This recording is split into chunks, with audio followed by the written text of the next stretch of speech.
bats cannon low. We spill the tea, we spill the wine. Had the stories of yours and half of mine. We laugh and cry, we overstand through odds. Podcast never be now, just double the crutch. Double Trouble Live, with twice the mess. Double Trouble Live, no stress, just yes. We got hot takes, bad breaks, and zero two. Double Trouble Live, coming at you for the thrill.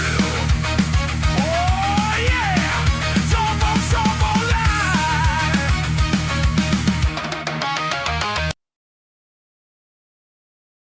Now offered at the Great Race Place. $3 late pick 3 featuring the last 3 races. $5 late double on the last 2 races. Both with a player-friendly 15% takeout. Every race day at Santa Anita Park.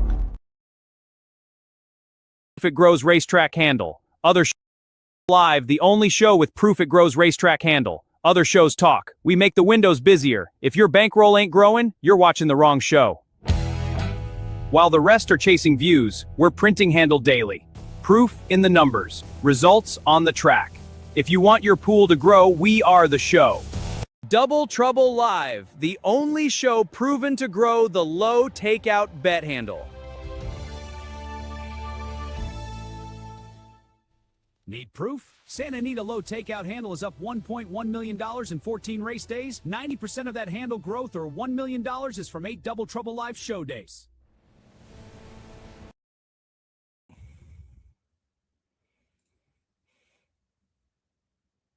Hello, everyone, and welcome to the Low Takeout Boost crew. We couldn't do it without DTL. I mean, I figured I had to do that video, the handle growth, Frank, just on the shows.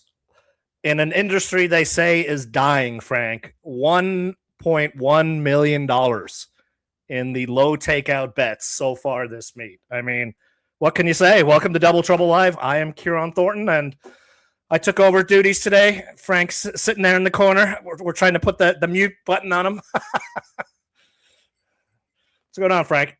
Oh, there we go. Frank's muted. Bingo card. Take a drink, Jay. I'm glad you're in the chat room. I saw you there because Terry and I were worried about you last night about the whole tornado situation. So I kind of think if it was a tornado versus you, I think you, the tornado, would beat the real tornado. So glad you're marked safe and in the chat room. Tough sequence, man. Really hard. Really hard. I mean, when I wrote to my guys today, I started off very tough late sequence today at Santa Anita. And then the last sentence I put is, this is the toughest card I've seen at the meet. It will chalk or pay stacks. And that's the problem. It's, which side of the fence do you jump on? I mean, I tried to do a mix of both, but it could very well chalk out and you lose money chasing, the price horses, or there's absolute chaos and you're kicking yourself for not collecting a big payout. So that's the quandary today. Yeah. But I think it's a little different than yesterday, where we had some really strong favorites that you kind of needed to make a decision on, because as you saw, it did chalk out. We had Tate Bats at odds on. We had Queen Maxima at odds on. We had City Exile at close to odds on. And it we paid took more. A couple of shots, but I was just going to say that it still paid more. We hit it, and it still paid more than $3 win parlay. So, the old saying, the old horse player saying, even when you win, you lose. Well, in this new era, it's even when you win, you lose, but you still win. Yes, I mean, and it goes to the point. You give us horse players, a bet where we're enthusiastic about it. And look at me yesterday. I think I walked away with $3 profit and I churned like $1,000. But I had a lot of fun. We did the show, and that's what it's all about. I was churning. I had a chance for some huge scores, a horse coming a little earlier, or a horse not doing what he did. And I could have been looking at a monster day. So that's what I missed. And that's what these low takeout bets, they've made me happy to gamble again. I just don't get the negativity out there. These bets are fantastic. I don't know what we can do. DTL crew knows what's up, but we're slowly growing the message, I think. Well, yeah, and I mean the fact that Santa Anita has these wagers and has has given us a little bit of a platform on their X feed and on their YouTube channel to help us market and promote them. And summer's coming up. It's going to be an exciting time. Our friend Chris Larmy, he's been on the show, author of the book over there, Betting on Horses. He does a lot of he compiles a lot of takeout data, and he just recently posted, the upcoming NYRA takeout. And look, there's a sea change. NYRA is starting to prevent CAWs from access to a lot of their pools. So I feel like the messaging that, we've been giving out and the DTL has been supporting from the West Coast to the East Coast is a little bit of a sea change. The retail players making a comeback, and the tracks are starting to realize that. If you want to have a future in horse racing, you cannot put the squeeze on guys and gals like us, because we are the core foundation of the sport. When the CAWs have ravaged every pool and moved on to the next shiny thing, we're the only ones left standing. But if you break us, we're not going to be here anymore. So one more point here, because you said it best. We're with these wagers, because of the low takeout, we are winning more consistently. We are up to bat for more scores, and we're excited to come back and play again the next day. So handles up, churns up. We're winning. We're excited. Let's make money today. Yeah. A tough card. I mean, let's show your ticket. Hang on. Well, yeah, I'm going to have to do some pivoting because you didn't did you do a banner for yours? Because it should be in there. Wait, there it is. All turf. Oh, hang on. Before I show your all turf, hang on. I just peeked at it. So here we go. Here's Frank's all turf. Caveman now. Ugh, Matrix is broken. What? You're a caveman now? So let's look at Frank's all turf here. Caveman Frank. Show in a row where I cavemaned it. Caveman Frank yet again. Unbelievable. I'm just going to show that again. Matrix caveman now. Ugh, Matrix is broken. What? You're a caveman now? Yeah. I saw your pics and I was like, I got to make that video. I'm not too far away from starting to look like that guy. A couple of more frustrating things, and I might go bush and go wild. But no, I want to pivot a little bit here. I put this up because two horses I had as A's scratched, and what do we talk about? Like when you have an opinion of a race, and you have A's that you like, and those A's scratch, well, then your opinion is not the same opinion anymore. Correct. The only thing that's a little bit different about this situation is that I had 4 A's here, so I didn't have an opinion anyway. Oh, that probably made it easier for you because I had a couple of, I guess what you would call A's, but I had a lot of spreads, and it sounds like you had 2 of my, I had the 3 and I had the 9. So I had to modify my tickets as well a little bit. Yes. But, it was getting to the point I was like, do I want to spend a lot of money chasing this? And I ended up just going middle of the road on mine. And I spent a little bit more. I'll throw mine up here. Let me delete that from yesterday. Where is it? All turf here. I thought the Rosario horse in here, if I had to single a horse, I've seen worse horses I could single, and it's Rosario, Sadler, Uranus, drops in class. Sadler's lethal on this move. You got his guy Rosario on. So I was like, well, if I need a single, that's the one I ended up landing on. And then in order, we did have some scratches. I was going originally. 5 was my top choice, Frank. Yeah. 9, I think, was your choice. That's scratched, right? That was my second choice. 3, which scratched, was my third choice. Right, I had that too. So, my second 2 choices scratched out of that. So then I ended up going with the ticket you see up there. So, spread ticket.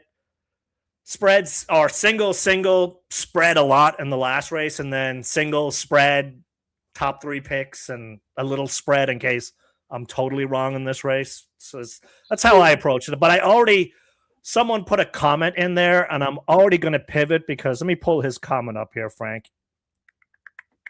Because when I saw it, I was like, I was thinking about it. Who are you? You actually look at the comments now? I do, yeah. Well, I'm forced to. So I think it's like a Freaky Friday where we've swapped bodies. I saw someone say there was cheap Los Al speed in race 7. Oh, that's got to be our man Jay. And I looked so close at that horse. And when I read the comment, I went back. It's the 2 with Frey on it in race 7. And I really thought long and hard about it. So I'm going to pivot and just do a small little addition bet just for, Well, hold on. But just because Jay mentioned it doesn't necessarily mean he likes it. Jay, do you actually like that horse in race 7? I can't see it, but, he knows a little bit more about that circuit than I do for sure. Yeah, I mean, I just want to throw mine back up because I did pivot here now. I amended my ticket, and I'll put it all in I added the 4 and the 1 here. I had 4 A's. They got chopped down to 2. I'm still not confident with the 2 A's that I had left. So I'm going to add my B's, make them A's, and turn my cheap caveman ticket into a more expensive one. I was just looking at the previous race.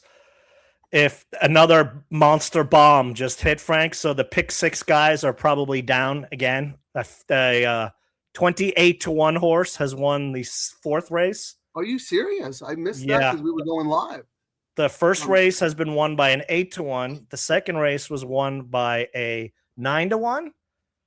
The 4th race has been won to start the pick 6 by a 28-1 shot. And although maybe they learned their lesson yesterday, Frank, and spread a little bit more.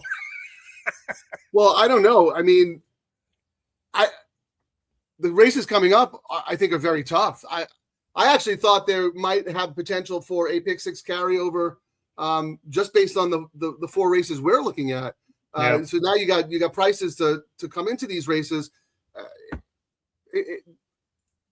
This is a tough card. Yeah, I mean, I'm looking here at race 5.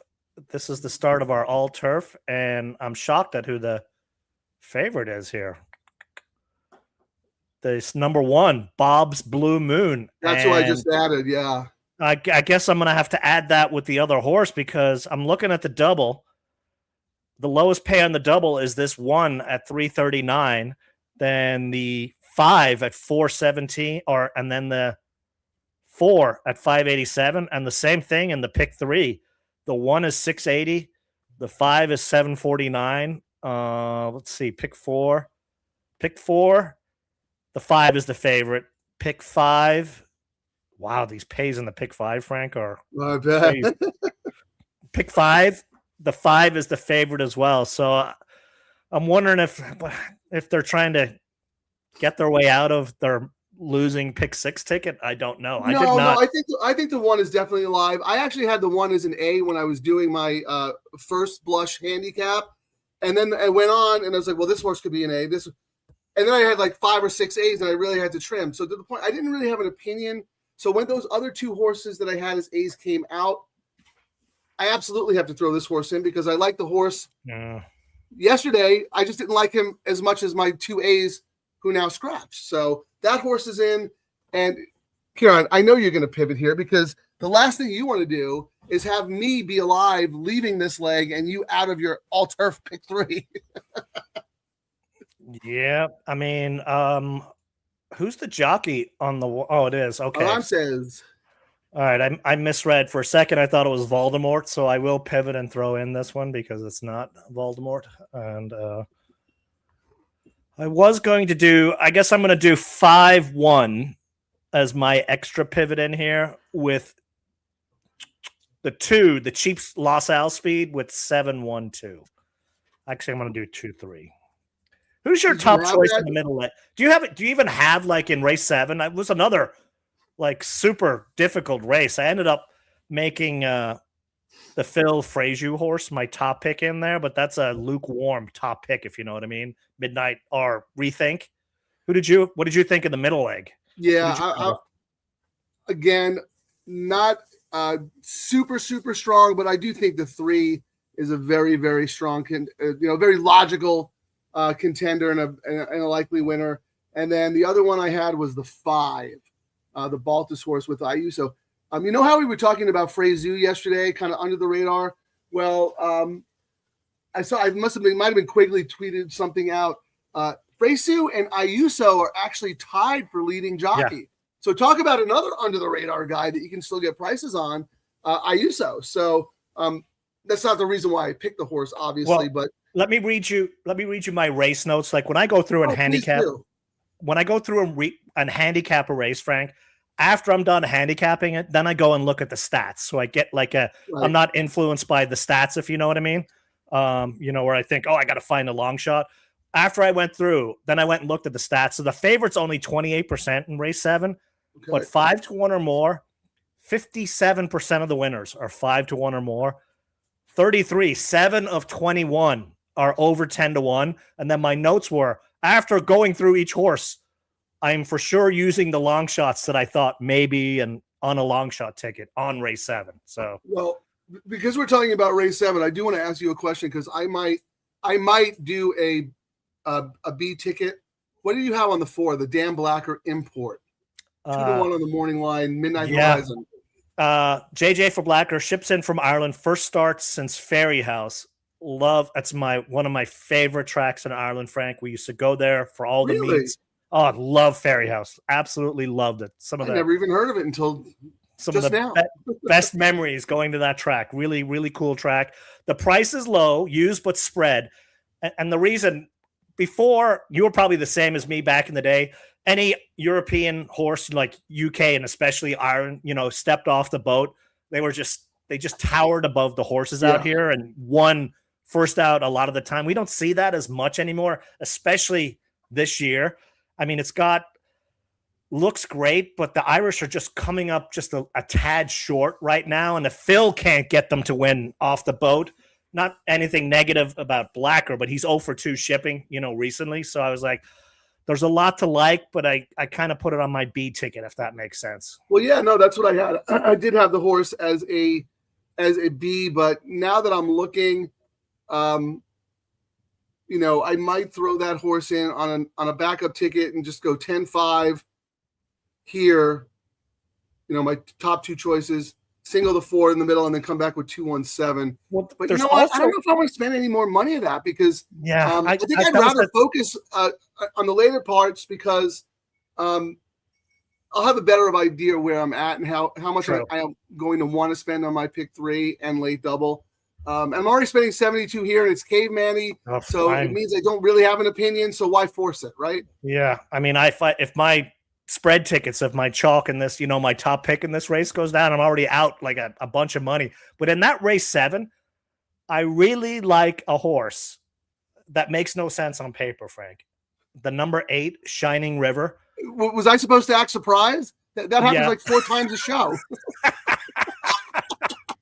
But, it's one of those things, they used to be elite combination back in the day, and the stats are horrendous. Which horse? I'm sorry. I was talking over you. Shining River, number 8. Okay. But Hess is 0 for 18 second start. Kent is 0 for 4 for Hess. Last out was the first start since a low-level track in the UK, but the horse was up on the heels early, going down the hill.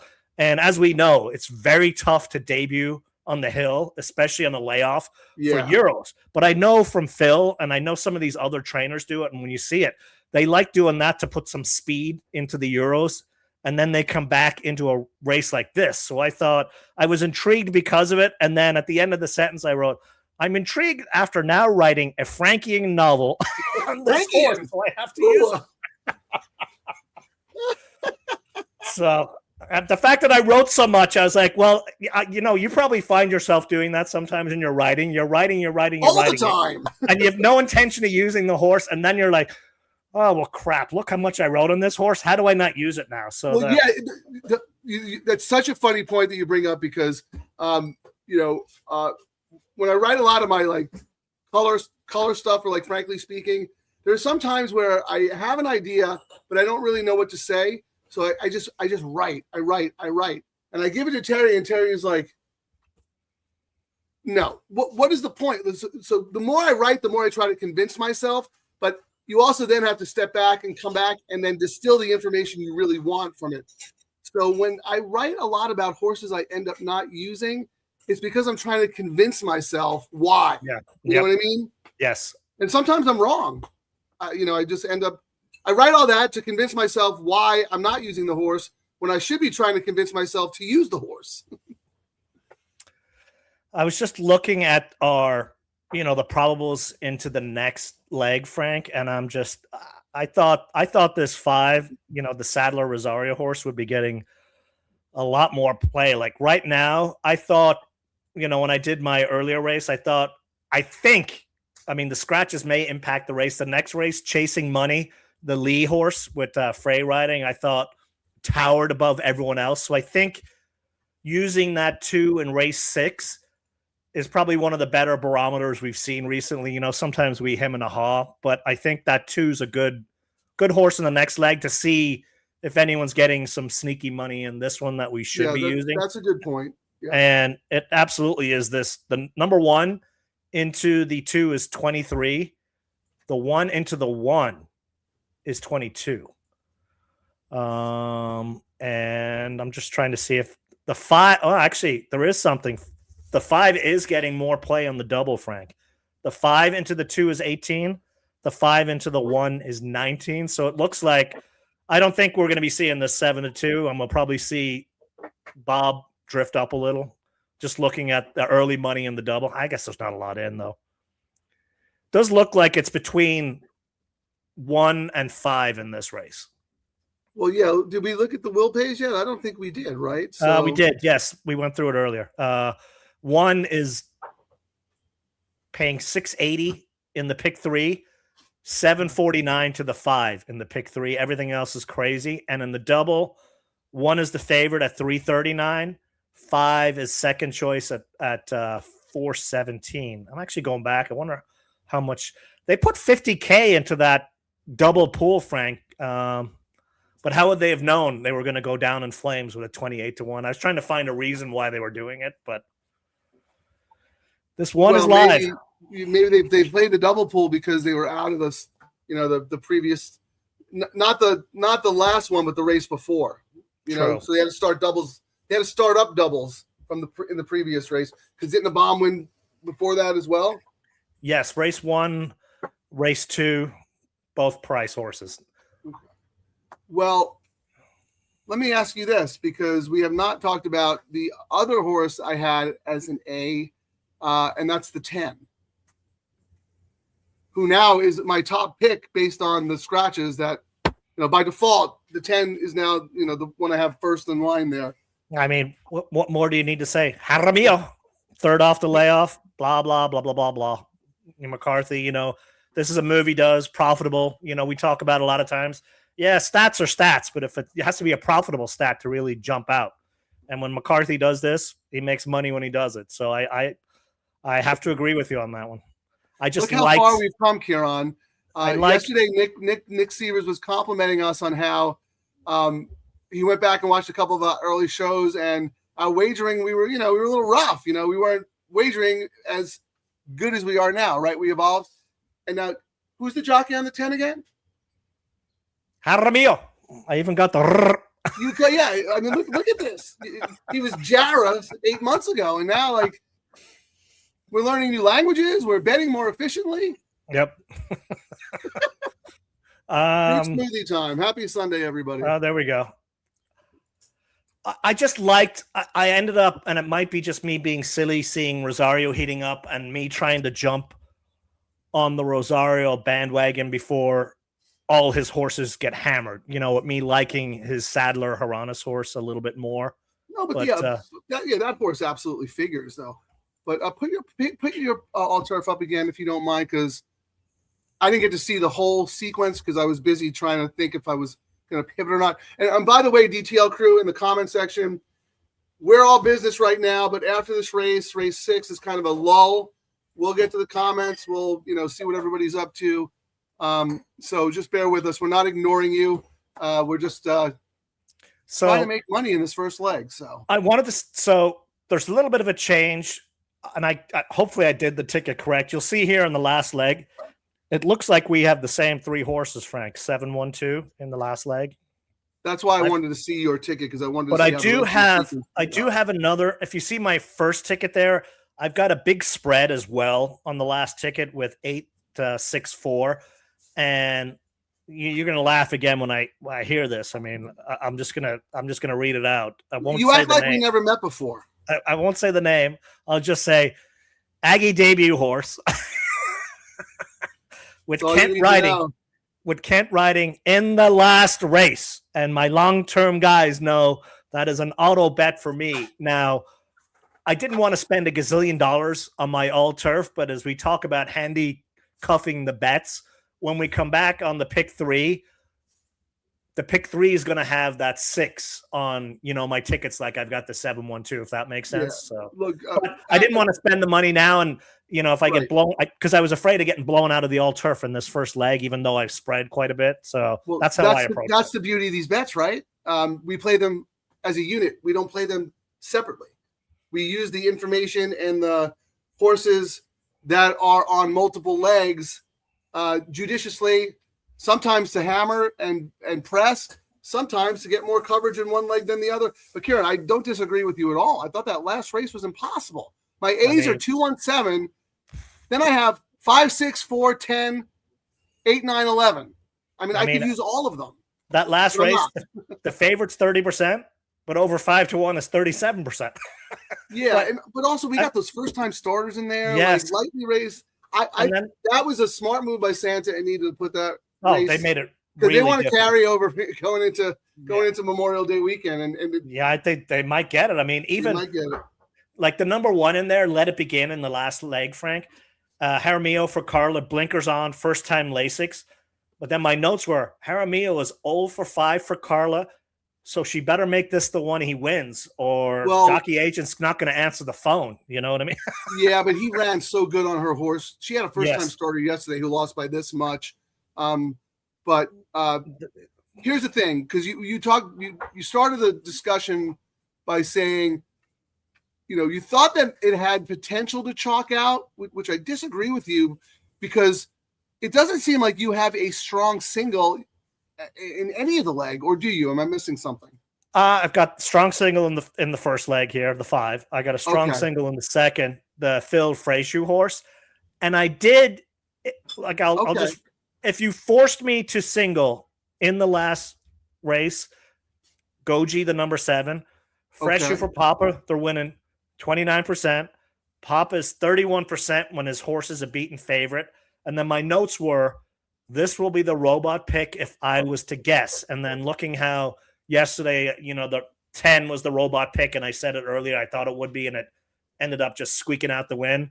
That's where I went there. But then I just had so many question marks, and there was I was first-time starters, it's tough. Yeah, I was hoping the 12 got in. She's no quant even on that post, but did not. And then after that, it was like, geez, it could be wide open. How are we doing on time here? I'm 7 minutes. A couple of bets. Yeah, we've got 7 minutes. Like that last race, Volcanologist, the Andy horse, Ricky hops on, and he's won 2 rides for him on prices. Second career race, Andy Mathis is 22%. Sharp works as well. Use somewhere. And then I had some notes about how did Andy had a horse yesterday, and I'm still questioning if he's on the up and up. And the horse stumbled badly and probably would have won the race. So that was why I ended up upgrading this horse of his here. Simple as that. But that being said, it's not like yesterday where, Queen Maxima or Tate Bat, like those horses looked like singles, and there was a very strong chance that they were going to run to their short odds, right? Correct. Whereas here, none of these horses are going to go off odds on, right? That's why it's very, very wide open. But a lot of times when it's races like this, the lukewarm favorite does end up winning, Yeah, and you don't end up getting, like you think, oh, well, there was a bunch of 3-1 horses. I should really get paid in it. And then you don't, because they've come in and just hammered every combination off that, like the same thinking, All right. 7, 1, 2, so 5. I want to see. Okay, so you do have single the 5 on 2 tickets, and then 10, 4, 6, 7. So I don't think I'm using that 7, am I? No, Minister. No, I'm in the wrong race here. No, I'm not. Minister Shane. Yeah, which race is that now? starting the all turf here. You have a backup ticket. You have the 5 singled on 2. That's your A line. You know, Okay. And then you have 10, 4, 6, 7. Oh, I do not have the 6 or the 7. I put Minister Shane 30-1. Trainer's 20% second off the claim, and it did close late, going shorter last out with a capital maybe. And then when I started constructing the tickets, I ended up putting it in. Simple as Yeah, that. well, I'll let that one beat me. I'm a little more interested in the 6 because I did not use the 6. Rosario No, I have Hernandez. on the 6. Oh wait, race 5. Sorry, I'm I'm on the wrong race. Hang on. Yeah, see, this is the luck of the Irish. Kieran handicaps the wrong race, puts in his bets, and then still wins. Number 6, Com C. Yes. First starts in July at Del Mar, but I mean JJ's on, and I just thought the price. That's why it was just on the spread ticket. You know, if my other one went down, I didn't want JJ, to beat me. Okay, no, fair enough. I mean, Simple as that. look, we strategize these bets accordingly because if you get out of this leg, you then have options in the first leg of the late pick 3, which is the middle leg of this bet. You know what I mean? Yeah. Just need to get out of this leg, and then my planned pick 3 bets will cover some of the holes that I have on this ticket. So, right. Yeah, you're supposed to have crazy price. I'm screwed. You, remember? Well, I'm looking again at the board here, the will pays.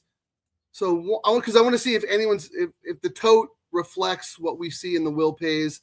And we said it was the 1, the 5, and the 4. Like in the will pays, it's a 3-horse race. Is anyone else taking money? 1, 5, 4. Oh, my 10. My 10's taking money. My 10 wasn't betting the multis, but is certainly bet a little bit on the tote. Yeah, 10. Right now we're looking 5 to the 1 is the lowest combination, Frank, at $19. 5 to the 2 is 21. 1 to the 1 is 21. 1 to the 2 is 24. And then if we go over, the 10 to the 1 is 30. 10 to the 2 is 35. I'm actually surprised that the 1 in the next leg is getting the action it's getting, to be honest. Look, I do the very bare minimum. That race is not part of the sequence. I'm not even looking at it. I didn't spend a whole lot of time, but I mean, to your point earlier when you were talking about the jockey title, Ayusu's on the number 1. Please focus, and it's a Miller Knapp horse. So, but it's an 8K race. They're plunging in class. What are you going to get? Although, granted, I will say the horse is faded going a mile. So, they drop it into the basement and in for 8K. But how do you not? I mean, Lee's horse. As we've said many times, the horse is probably going to win by 20 or need. Why are you talking about that race? We're not betting it. Well, so we can see. They'll go into the gate. I'm betting win money on the 10. The reason I'm doing that is I'm still surprised that the 1 is getting the action on the doubles. So I'm using the 1 to see if we can find any other sneaky the one in action. this leg or the one in the last? In the next. One in the next leg that you're not looking at, race 6. The other one, the only other one getting. You gotta look at the board now because there might be a horse you like that's a good price that you want to bet to win. Yeah. I'm betting the 10 to win because the 10 is dead in the multis, but is the only other horse being bet in the win pool here. Yeah. So I think everything else is priced pretty good. I thought the morning line on the 10 was actually pretty good, but they did not fall for the 10 in the double. I thought the morning lines. Usually I have a comment right. Well, there was actually one horse where I thought the price was incorrect. And that was in this race? No, it was later on. I thought the price was a little too high, but I thought the morning lines were really good in this sequence, Yeah, I'm looking at the board here. Nothing looks off. Well, the money's now coming in on number 5 at least. Yeah, I think the 5 should be the favorite. But anyway, no, they're not even at the gate yet. They're really dragging this out, huh? Probably trying to juice the pick 5, late pick 5. No, and they they're figure giving they're everyone probably a giving chance them. to put their They might, bets in based on our conversation over the last 30 minutes. and they might be giving time because they figured a lot of people got knocked out of the pick 6 with that 28-1, and they think they'll get the pick 5 pool juice because of that. Yeah, which makes sense. No, that's a good point. And usually on they these can buy their nine-race way cards, out on the. They can buy their way out on the pick 5. well, with the 50-cent minimum, of course. Correct. But yeah, usually these 9-race cards, and I actually like the way that Santa Anita does it. They start the all turf in race 5, and that is also the start of the 50-cent pick 5 as well. The only thing that's missing is this 6th race. It's a dead race. It's like they got to figure out. Well, I mean, you figured out how to do it, but we're no longer revealing trade secrets on the show because there are Chinese spies infiltrating us. People watching the comments, looking for something that is awry to go blow up other people's phones. Hey, they're finally on the turf course, heading to the gate. Why don't we take a little break here? All right. Let's hope we get out alive. We'll come back. We'll get some. Me some user caveman comment. now. Ugh, Matrix is broken. What? You're a caveman now? Sorry, wrong one. So easy, a caveman can do it. Oh, that's a good one. I'll do that one next.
Take him down. Inquiry.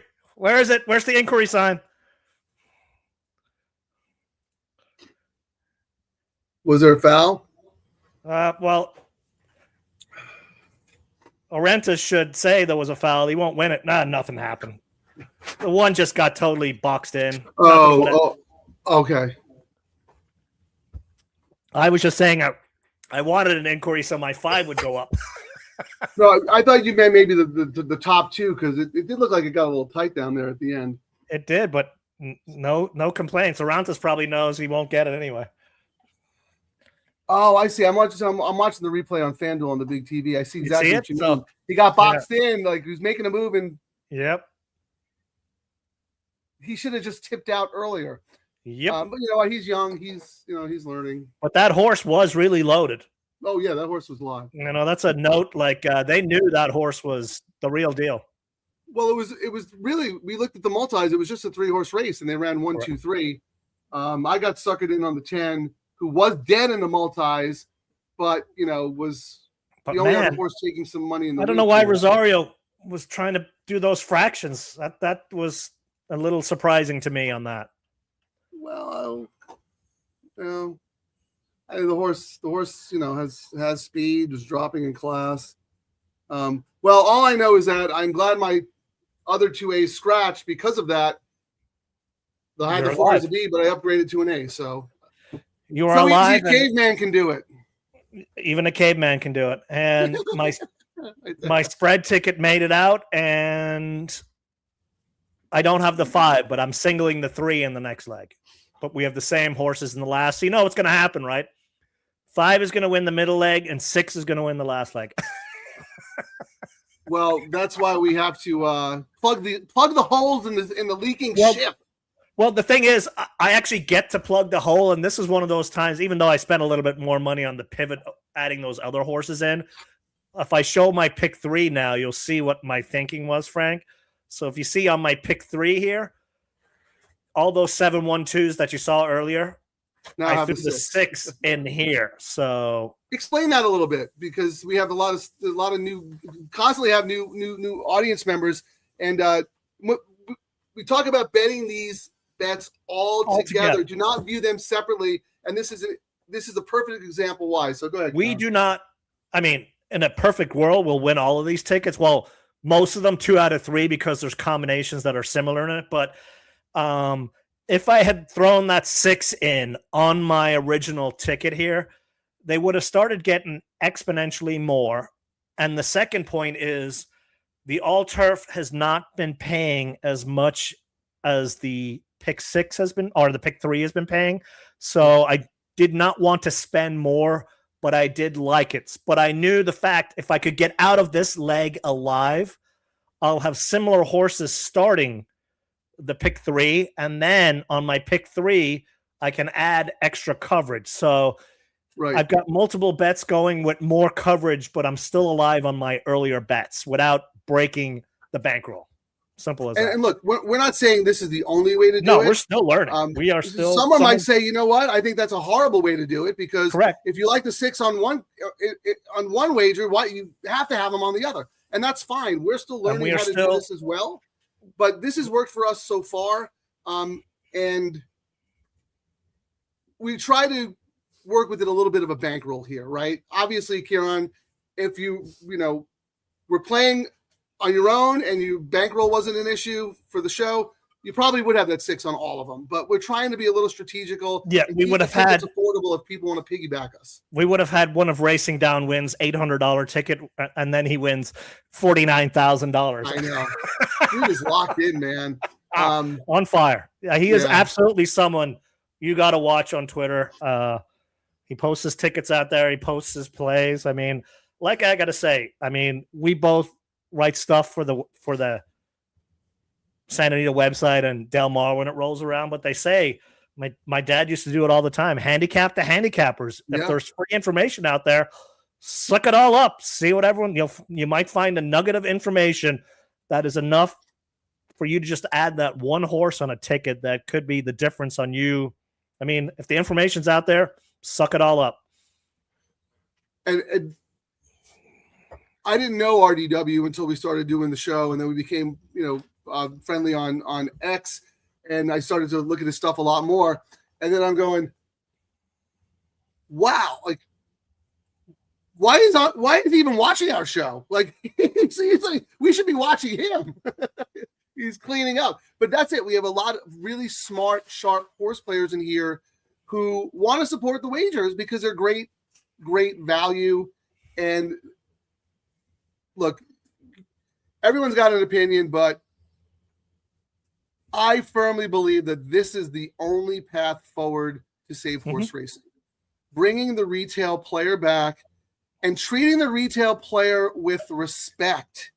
The days of eating half-eaten sandwiches out of the OTB garbage can, those are over. There's no stigma. There shouldn't be any stigma attached anymore about being a horse player. And with these bets, we get our bets that we like, the low takeouts, and the robot guys have theirs, and everyone lives in happy harmony. The one's not going well. Us regular horse players might go away. The other ones aren't. So there's got to be this happy medium. And I think these low takeout bets are a great happy medium right now. Well, Kieran, you're doing such an amazing job carrying this show because I was so exhausted from yesterday. I'm going to take you out of your comfort zone now. Okay. I'm going to let you go through the comments. And I'm not going to let you stop until you read every single one of them. Okay. Yeah. Okay. Next. I didn't see that. Hold on. Start over. Oh, thank you. Yeah, you too. Great. Okay. I don't know what that means.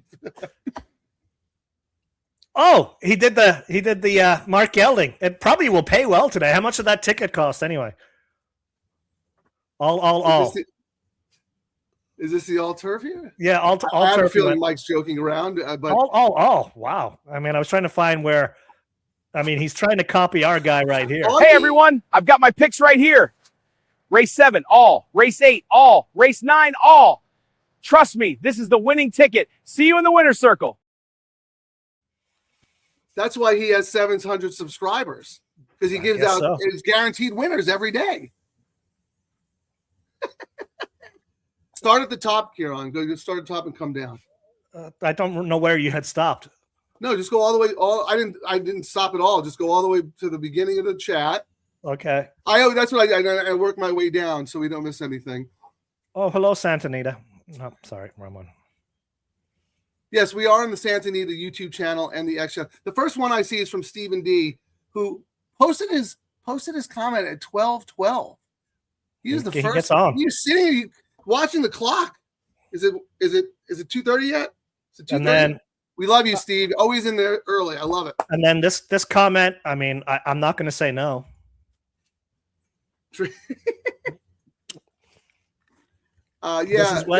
Jay was playing his own bingo card yesterday. The man was hunkered down in a tornado, watching and gambling with us. Just let off. Down win. Yeah, that was the 28-1. Yeah. Well, RDW, we are actually going to have you on the show and playing with us because, we need to start piggybacking some of the stuff you do. But we really appreciate you. Again, if you're not following him on X, please do. He gives out his grid, very generous with his opinion. And I know he works really, really hard. So sometimes, you get what you pay for with free information. Believe me, it's worth your while to check him out. I saw someone had a ticket there. Sorry, Charlie, that ticket went down the crapper, as they say. Minutes or we already went past that. Well, this one we absolutely agree with this one. We got to wait for the window. You might as well. This is like a softball for you. You got to tee it up. All right. I suppose we'll just play it. The greatest song ever made. DJ El Irlandas. DJ Ireland.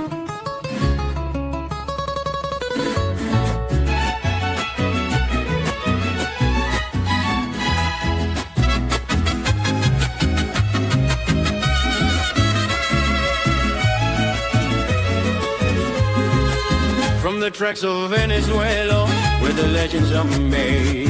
En Michel Jaramillo, King Stormy in through the gate. 13 times the champion, over 4,000 wins. Now we're lighting up Santa Anita, letting the fast one spin.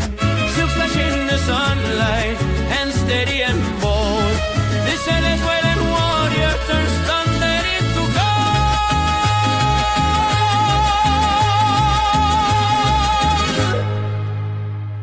Whoa, Jaramillo, riding like the devil's on his step.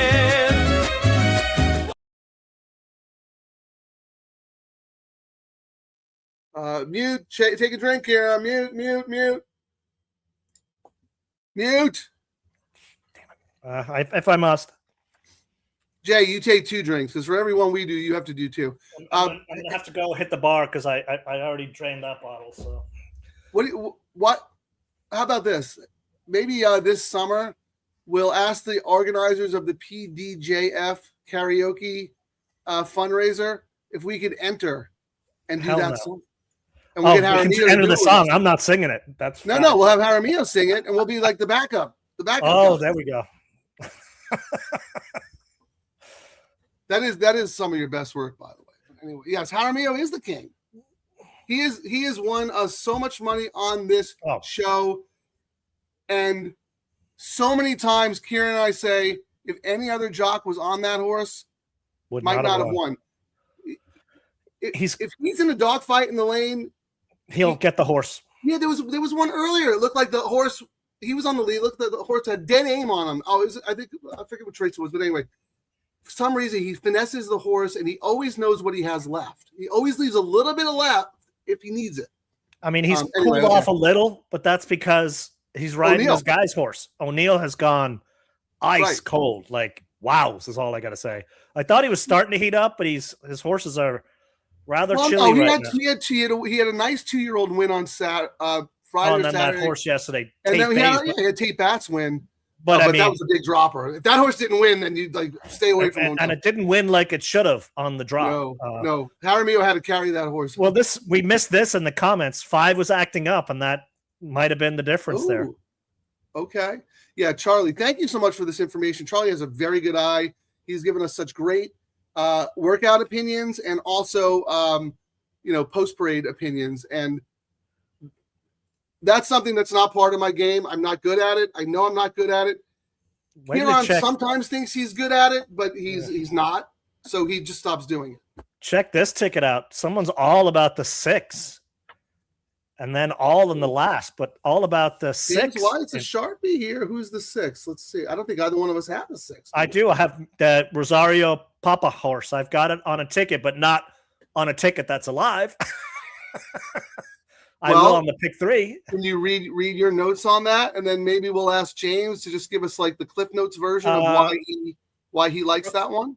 Rosario rides. I said Rosario rides is all I probably need to say. One step earlier yesterday, and we would have collected big on our pick 3s.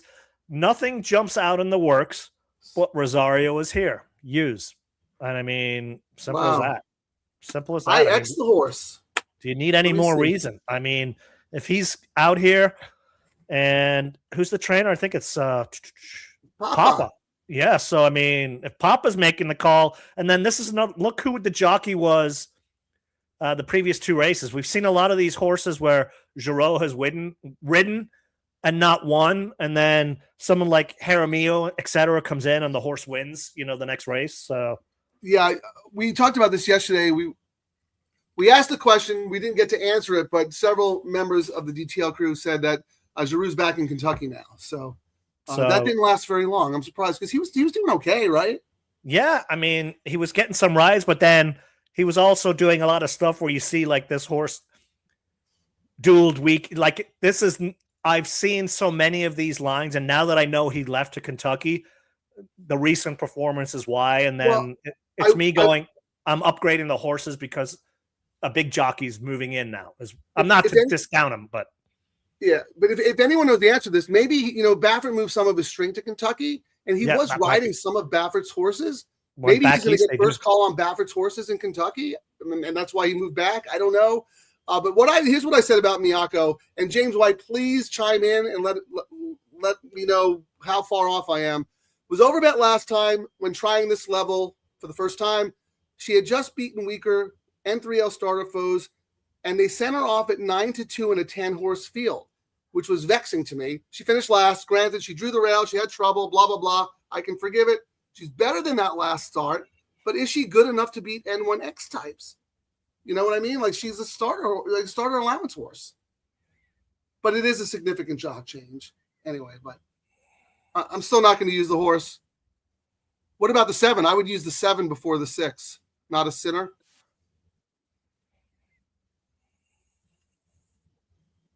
One last under for issue who leaves for the Phil horse. Not surprising.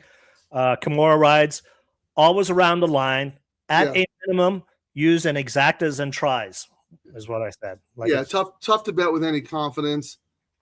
Here, this is why RDW is hot. He's tailing Gelding. All. Those other 2 hosts. He must mean Terry and Shannon on Mark Gelding. Double trouble. Because he thinks we're idiots. Why use 1 double when you can use 3? I mean, obviously people are going to choose 3 doubles over 1 double, right? The more the better. Yep. Oh, this is the one we always forget, Frank. We actually just need the subscribe is what we need. We need to push those numbers up because these donkey shows are able to go. We got 800,000 followers, but no one. We already actually know for a gambles. fact that we have a huge fan of lurkers. Oh yeah, who won't show their face and subscribe. But yeah, thank you, Steve. That is very, very important. Yeah, I mean, we do a terrible job. We do a terrible job at that, Kieran. I mean, I'm scrolling through the comments here because we can't beg Kieran's ADD refused to let him get through like two comments. How about this? Let's look at Charlie's ticket. I showed it earlier and I removed it so he didn't get mad and embarrassed. Charlie has no reason to be embarrassed. We have thick skin on this show. He wins a lot more than he loses. But yeah, okay. He'll come back with something else, I'm sure. I'm getting a sign from the executive producer. Stand by.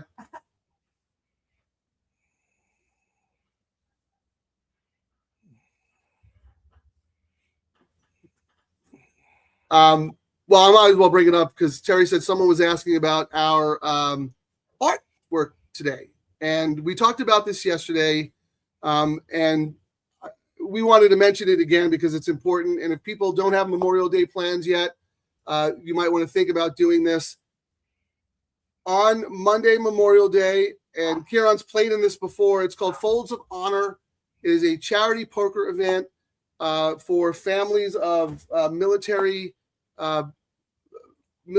who have been injured or had serious things happen to them, first responders, etc. Giorgio at Santa Anita puts this all together, and it is a charity event. The buy-in for the poker tournament is $150. My plan was to win about $700 and sponsor a couple of people because I'm unable to make it. But I don't know. There may be a surprise guest, TBD, member of the DTL crew. Might show his face next Monday. Okay, I'm still debating if I drive up as well. I mean, it is a bunch of fun, and it's a big. We're not doing a Sunday show next weekend. We're going to be doing the Monday show, but I might end up doing the Monday show up there because every year it's a great card, lots of fun, and then that tournament.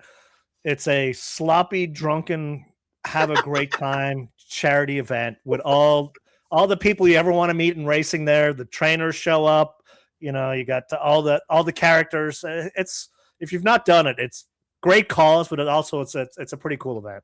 So I'm going to remove you for a second, and I'm going to make myself small because someone was asking who everybody is in the picture. So I'll go through that, and then we'll move on. But yeah go to the Santa Anita website.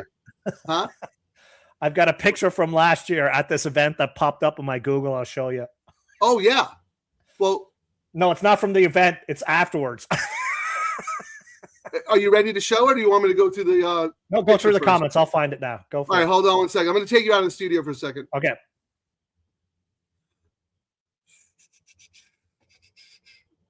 Oh, nope. Hold on. I'm just going to add him back.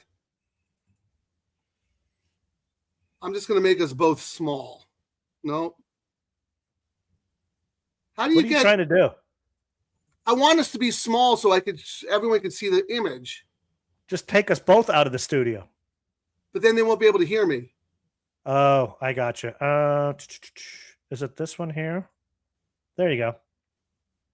See, this is. Let me remove What the would I banner. do Hang without on. Kieran? Okay, so we can say so. You can't see him now, but the man on the far left is Mark Gelding.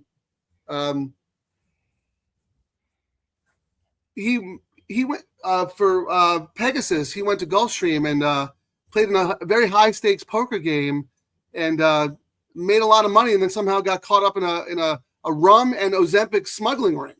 Yep. Well, Kentucky tried to recruit him because they heard he was from San Diego, and Kentucky just keeps recruiting San Diego State basketball players. And he said, "Yeah, I went to San Diego State, and that's where he got all his money." Did they poach some more? Huh? Did they poach some more Aztecs? No, the Aztecs have gone a different route. We're now like every other team with European professionals on our team. College basketball, the new era. All right, so the Mark Gelding you'll be able to see, when we move here. That is, of course, me. The cat is Dexter. That is Kieran. That is a Thornton family cat. And the dog next to the cat is Tobias. They have their own show.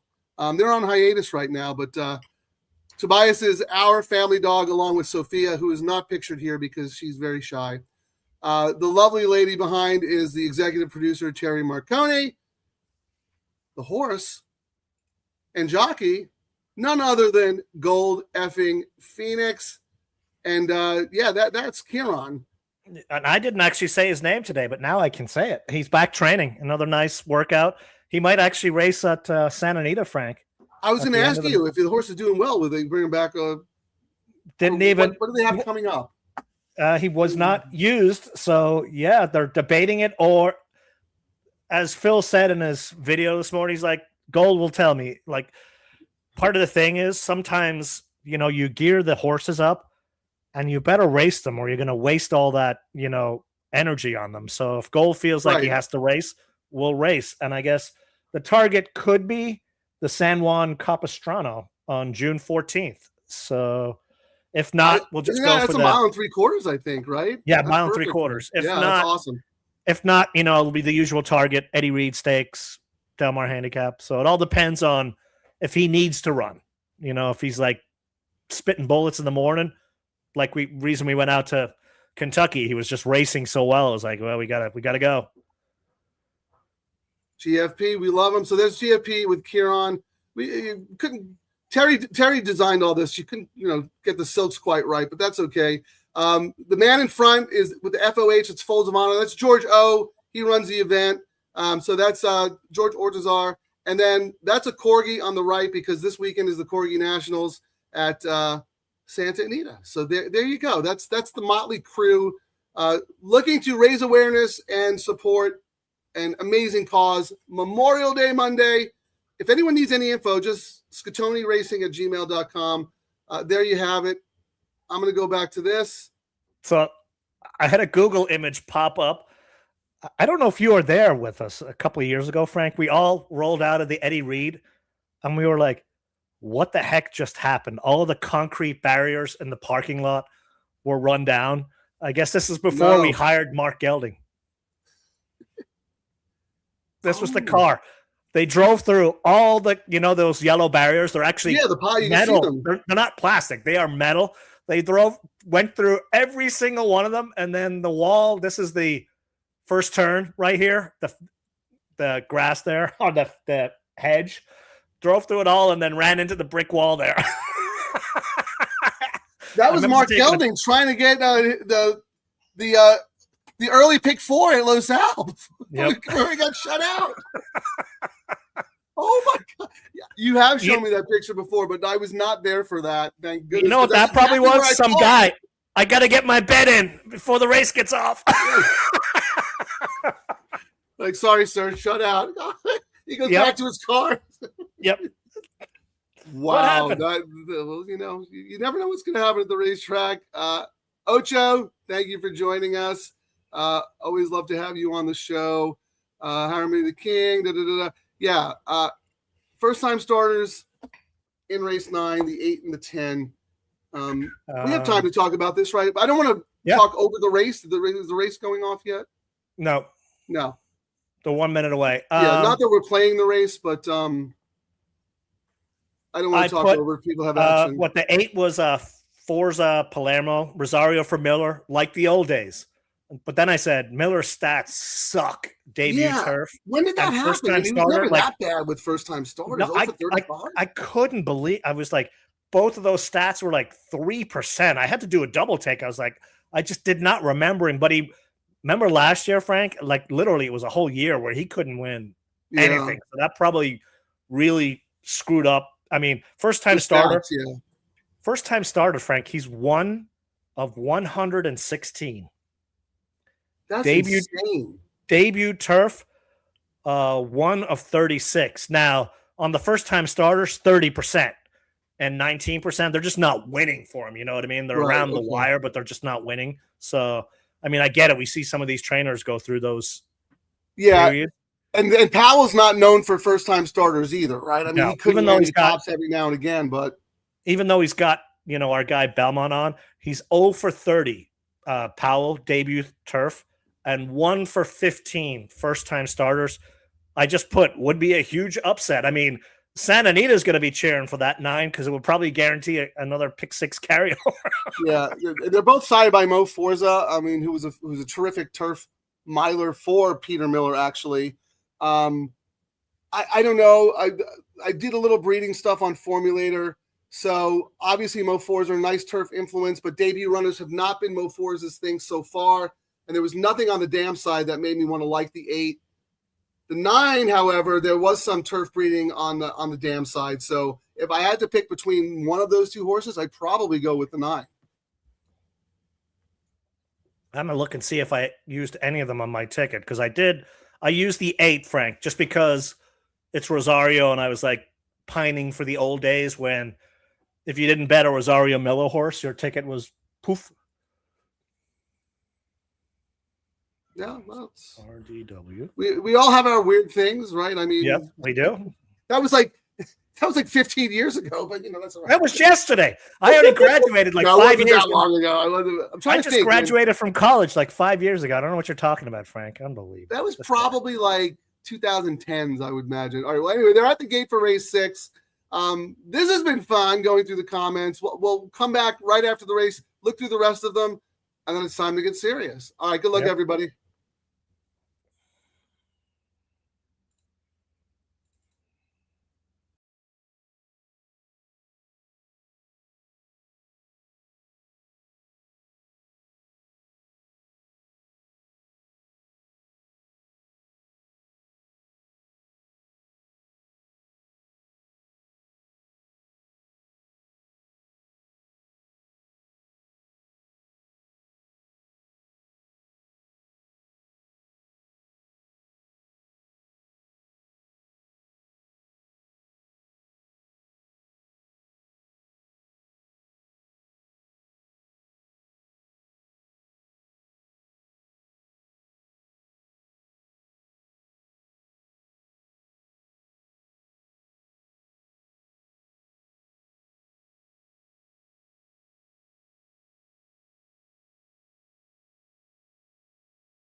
Escobedo got his horse home. Hey, Escobedo. That was a jockey win right there. Another Frey specialty. I put this up because during the break, Terry was mentioning that a few people in the chat room want to know if Mark Gelding sells his picks. I believe he's starting a website, isn't he? Oh, MarkGelding.com. Is that available? It's taken. It's not redirected yet, but his site is coming. Shannon was like, you own MarkGelding.com, right? And I was like, oh, duh. I meant to do it before and totally forgot. So, yes, it is coming. And then if you want to jump, I mean, there's going to be days where we don't do anything. So, I mean, there'll be lots of content coming other than the show. lowtakeoutbets.com. There's a little box there. You can add yourself to our mailing list. We probably should have done this, Frank, like 9 months ago, but we're two clowns and we've not started. Well, Kieran, like seriously, I mean, we knew we would be able to have a fun show and do some stuff, but it's amazing how much our show has grown thanks to the DTL crew, because we were led to believe by the powers that be in racing that we're dinosaurs out of the game. Like, little did they know that we've all been like waiting for this moment to come out and gamble again together. But anyway, here. So real quick though, no, Jay, he actually charges 25 cents per horse. So yes, horse per horse, including the AEs. And if there was more entries more horses pre-entered, he back charges you for those as well. No refunds for scratches. So it's about $100 a day. But he guarantees, it's not cheap. He guarantees you will cash a ticket. It's guaranteed. It's not cheap to drink at the track anymore. So yeah, he's got to get his beer money. How about this? We'll get to business in a minute, but that's all Kieran, Steve. And you haven't even heard the whole version, or maybe you did because we put it on loop when Mark it was on Gelding loop fell for asleep in the Mother's Day. studio I forgot on how Mother's Day. long I made that one. Yes, usually a lot of these songs are 3 minutes, but I figured you guys would get bored and leave after like a minute and a half, so that's why I only played. Yeah, no, the version that we play on the show is perfect for an intro, but the actual full length song, it's even better than you could imagine. So, well, maybe I don't know. Maybe we'll play it later or whatever. But yeah, no, it is absolutely amazing. Well, here's the last comment, Frank. They were asking if he was on. Yes, and that is yes. And then I wanted to throw this up so they can see where he is. Right there. That's his handle. And RDW is like us. He is for the player, for the people. He is constantly getting bombarded by like, do you have a subscription service? Like, where can I get all your other picks or whatever? Da, da, da. And the man is just so gracious and generous with his time and his knowledge, just unbelievable. So speaking of RDW, real quick though, very enjoyable when sharp gambling meets entertainment. Keep up the great work, gents. Well, we appreciate that. And yeah, I mean, we can't thank you for your support enough. So we're building something here together. All right. That's it. Will pays. Comments. Dominant favorite on the pick 3, Frank. Number 3, Rethink. $80. $80. The next closest is the 4 at 153. So almost 100%.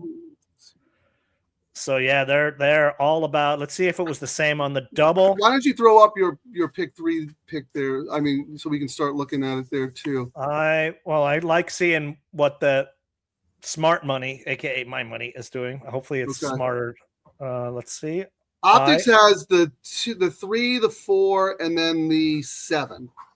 Oh wait, this is race 7, right? Yeah, this is start of the late pick 3. That's the all turf. Wait, sorry.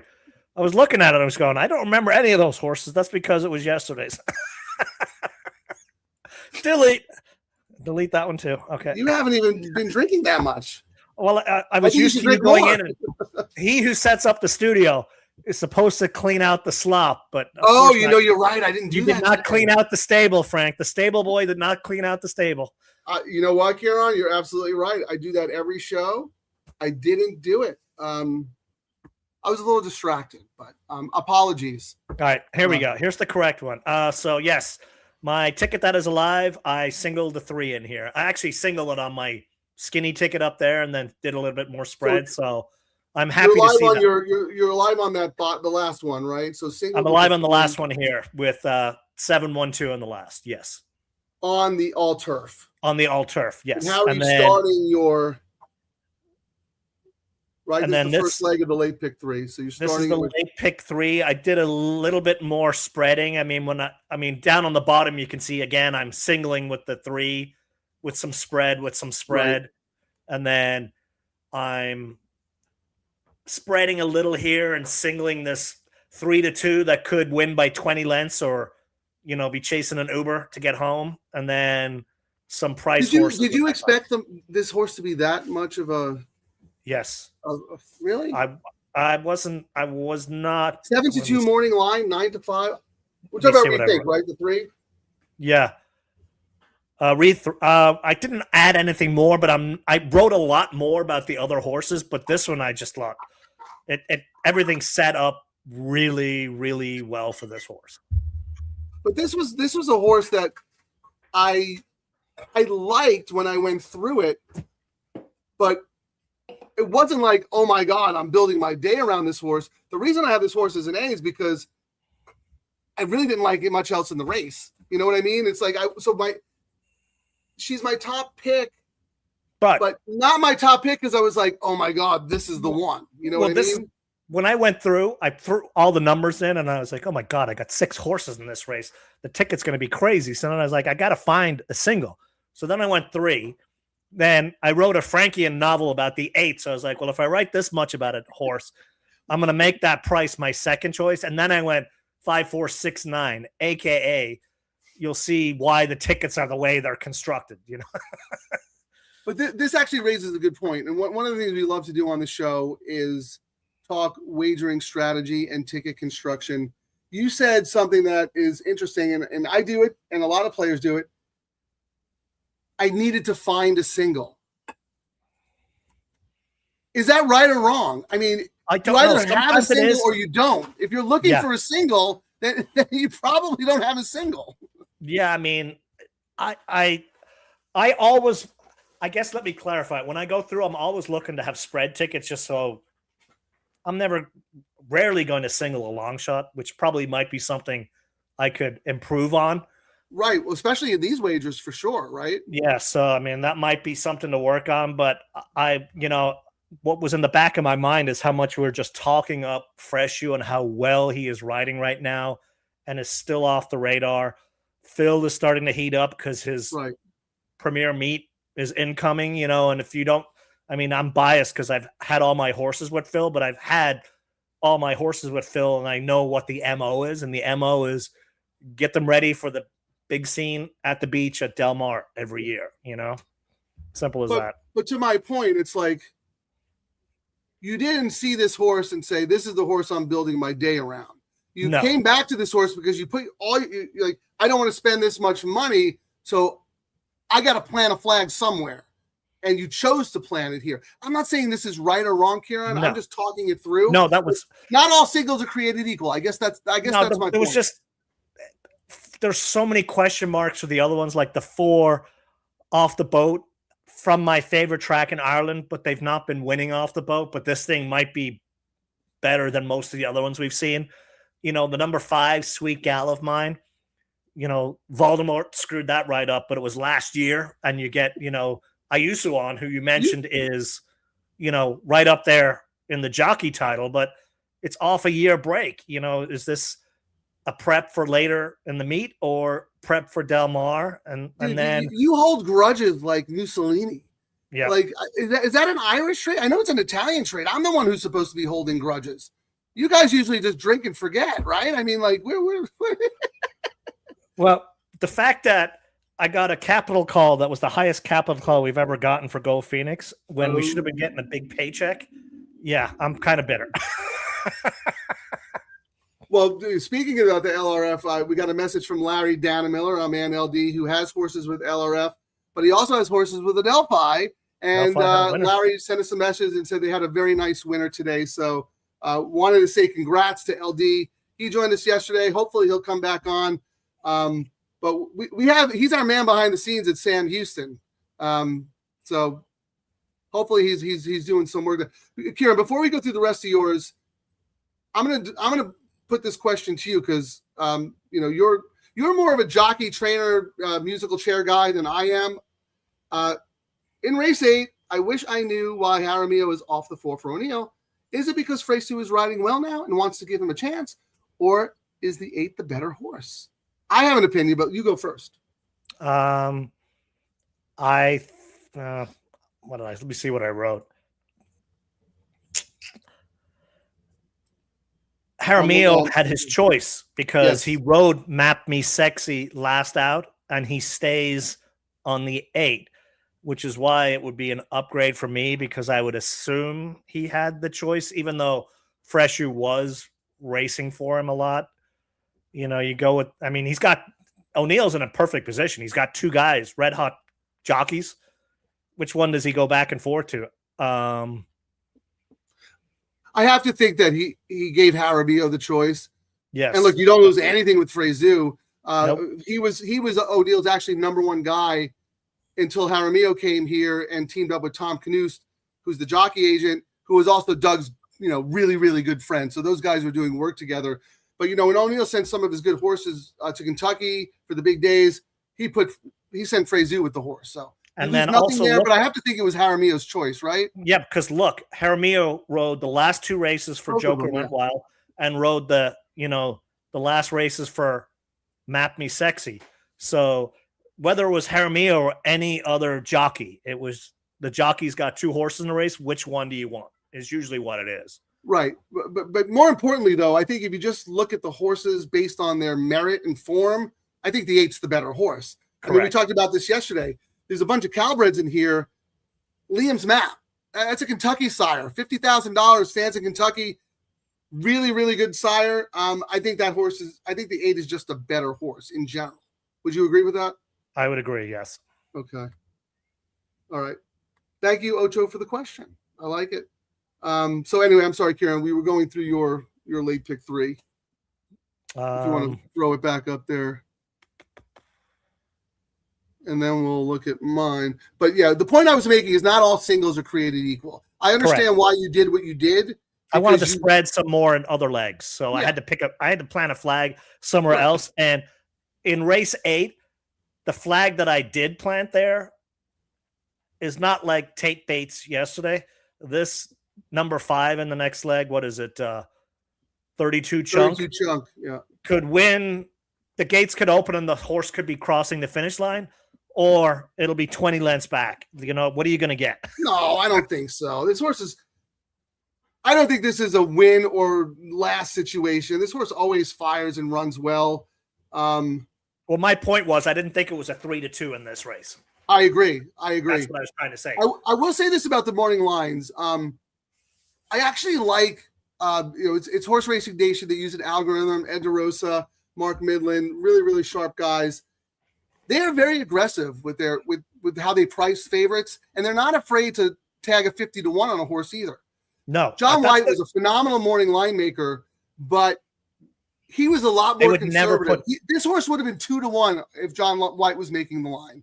Like I've never seen so many 30-1s, which is great because many times I'd look at them, they'd have the horse at like 12-1. I'm like, this will be like 60-1. So that part of it I do like, there's a lot more aggressive on the higher end, which is what it should be. When a horse has absolutely zero chance, it might win and you'll get grief, but no way a zero chance horse with like a 10 speed figure, it should be 12-1. Right. And then you have a horse who is going to go off at 3-5, but they want to make the race look competitive, so they make the horse 5-2. I understand both sides of the argument, but I'd much rather have this because if they're aggressively pricing this horse at 3-2, now I like this horse, don't get me wrong, but if I didn't, I am all about beating that horse because this horse does not deserve to be 3-2. Might go off at 3-2, and the morning line might be 100% right, but you and I both agree that this horse shouldn't be 3-2, right? I mean, Correct. I think that's a very aggressive pricing. But my point is, I think that's really good because in the multi-race sequences, if there's an aggressive favorite that you disagree with, you know, a lot of people are just going to single that horse and move on, and get lazy about it, and that's what where like you make your money. That's where that's the part I do like. I was just looking at the will pays here, Frank. Let's do that. If there was a sneaky one that's jumping out, and the sneaky one that's jumping out is that number 8, Shining River. I was just looking. So the pick 3, Frank. Yeah. We mentioned it earlier. 3, Rethink, dominant, $80. The next closest is 153 for the 4, the import from Ireland. Then the 5, Sweet Galamine. Then the 7, Not a Sinner, the Callahan horse are kind of next to each other. 1 is 344, and then 8 is 733. But when we look at the doubles, so the doubles, $343. 4 is almost twice that at 79. Then we go to the 6, got play in the double. The 7 got some more play in the double, but the 8, 197. I mean, we can see it. It's down from 15-1 to 9-1, but it's getting better action than you would think on the double. But Okay. I also could be confirmation bias. No. Or someone goes, Kieran, it's $197. No one likes that horse, Well, I'm looking at because I asked you earlier about the horse that was tagged at 2-1 on the morning line, the number 4 Midnight Horizon. That horse is 5-1 on the tote, so very, very chilly on the tote. What about the multis? Because I know you went through them again, but like now that I'm looking at the tote, was that horse favored in the multis, dead in the multis? Second choice in the multis, both in the double and the pick 3. So that actually, price would probably come down. In the pick 3, it's the second choice. In the double, it's the third choice. They put more money on the 7 for the double, down to $52. So the 3 is 43, the 7 is 52, then the 4 is 79. Did I even use the 7? I'm trying to see. I did not even use. That's the one that runs second all the time. I mean, it did just win, but yeah, absolutely could win. That's the Callahan horse, right? Not a Sinner you're talking about. Yes. Yeah. So Rethink is 8-5. But I'm going to pull up optics here.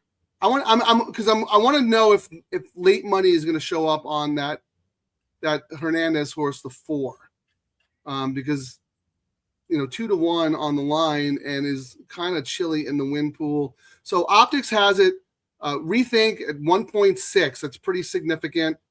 And then second choice is the 7 at 4-1, and then the 4 at 5-1. So yeah, you said the 4 is third choice. So either a bad morning line or the computers are off on that horse. But you and I both, were lukewarm on it as well, right? I was. But I mean, the site that I won't mention have the 4 going off at 2-1, which is interesting. They have it as 4, 8, 7. They actually gave the Kent de Sormo horse 19% chance of winning, 20% for the 4, which is the interesting. Oh, actually, I take back everything I said. I was looking at the wrong column, but it is still similar. Rethink is 2.32. So now I'm pulling a Kieran. This really is Freaky Friday. We swapped bodies. Yep. You're like Frankian, like all of a sudden you became scholarly. But anyway, so 2.32 on Rethink, and then the 4 is second choice at 4.74. But the 7 is right there at 4.94. Everybody else is kind of dead. So does the tote reflect that? 3, 4, 7. Do you have the 7 on a ticket? I do not have the 7 on the ticket. I just thought it was a tri-exacta horse, and fair enough. Just enough question marks. I mean, I like so many other horses in here, Yeah, that's the thing. This is another thing that we should discuss, because this is the race. This is a race where I feel a lot of people are going to go deep in, right? Because seriously, 5 or 6 of these could win. I mean, I know Rethink is 8-5 or whatever, but Rethink does not have to win. It's not a strong single as far as I'm concerned. But sometimes I like to single in races like this because if I'm right, all that dead money for the people who spread are now with me going forward. And now I can spread where everybody else is tight. So you got to be a little bit contrarian when you're putting your tickets together. But at the same time, looking like, so we're both alive in the all turf. Let me put up mine because I want to see if I want to come back and do something in this leg. I just put in my late pick 3, but here, is that me? No, is this yesterday? For the next race, the 5 3-2 morning line. That's I'm going to look and see. So let's see if the 7's who's getting the play. So right now, 3 into the 5. Oh, it can't be right. 3 into double 5.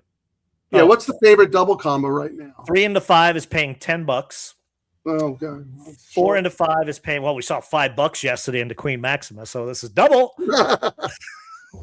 And look, that pick 3 and double paid pretty nice anyway. 4 into the 5 is 17.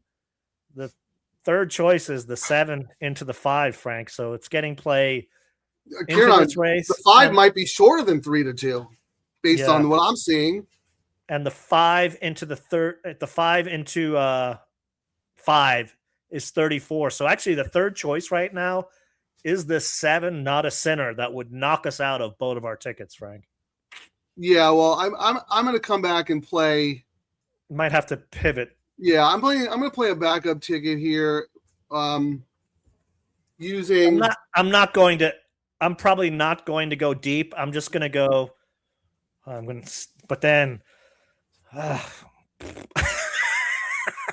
What? You know you're going to do it. Just do it. Don't try to trick yourself out of it. You're going to do it. I'm trying to figure out if I want to use the glad horse, go 7-1-2, or do I just want to go 7 with my long shot? Well, here's what I'm going to do, Kieran. I like my caveman, but again, I don't think it's just the 3 and the 5. So I'm going to start another pick 3, 4, 6, 7, 8. But then I'm going to single 32 chunk and single goji. And if I'm right about those two, okay, you know what I mean? All right. I was looking at that because I already have those other horses you have. So what I was looking at doing right now was I do not have the 7. It would knock me out of everything. So I'm going to do a backup pick 3. It'll be 7. I'm going to do 5 in the next leg. And if I do 7, 6, 1, 2, it's $12 more. And then we wonder when Kieran looks at the end of the day and he goes, I only have $3. I made $3. I know you're like, I had the double 50 times. But we do a recap and he looks at his balance and he goes, that 3,000 got back 3,003. Yep. But I mean, that's why racetracks should be calling us. We are the poster child of why these bets are so good. I mean, where's that stupid video I did? Like right here. Here's my pivot real quick. So I'm spreading in this leg, and then I'm just going to go AA. All right. Go ahead. Play it. What are you going to play it? No, I was going to play this one. Racetrack handle. Other shows talk. We make the windows busier. If your bankroll ain't growing, you're watching the wrong show. While the rest are chasing views, we're printing handle daily. Proof in the numbers. Results on the track. If you want your pool to grow, we are the show. Double Trouble Live, the only show proven to grow the low takeout bet handle. Need proof? Santa Anita low takeout handle is up $1.1 million in 14 race days. 90% of that handle growth, or $1 million, is from 8 Double Trouble Live show days. Views don't pay the bills, handle does. Double Trouble Live. Contact us to help grow your handle. I mean, real quick here on the 2. Thank you, RDW. We're so busy doing the show and talking wagering strategy. The 2 is a scratch, and that was a cheap low sal speed. So in the next leg? in this race right here. Oh, so that's why Miyako. Maybe that's also why James White liked Miyako as a possible lone F now. I did use Miyako on my backup ticket, so thank you for that. Mike, the one that I just put in was 4, 6, 7, 8 with 5 with 7. And then this is the one I did because I do not have 7 on any tickets. I did 7 with 5. I was going to go skinny in the last leg, but I was like, what's another $9? Spoken like right. So when you look at your bankroll at the end of the day, you're like, I bet 3,000 and I lost $9. That's the $9. But I had fun. I had fun and I had a chance to win big money, which is what us degenerates like. So yeah, with all the churn we do, maybe we can combine our points, rebate points, and get a gray Flightline hat that was free 3 years ago at Del Mar. Yeah, a coupon for a hot dog on Tuesday. That's the other thing about California. The rebates are horrendous for us. It's not not fair. Yep. But here's the thing, RDW. I don't think the two, yes, speed in the race, but really, I mean, cheap speed. So there's a difference. I don't think that scratch impacts it that much because I think the 6 was going to bury that horse anyway. But maybe with the 2 in the race, Miyako would have had to work a little bit harder and softened up late. But I get it. So who do you have, Frank? Because you pivoted. So yeah, the 3 and the 5 are my main A's. And then my backup is 4, 6, 7, 8. But they're at the gate. Okay. Don't be late. Good luck, everybody. We'll be back.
This horse looks best. Quigley has spoken!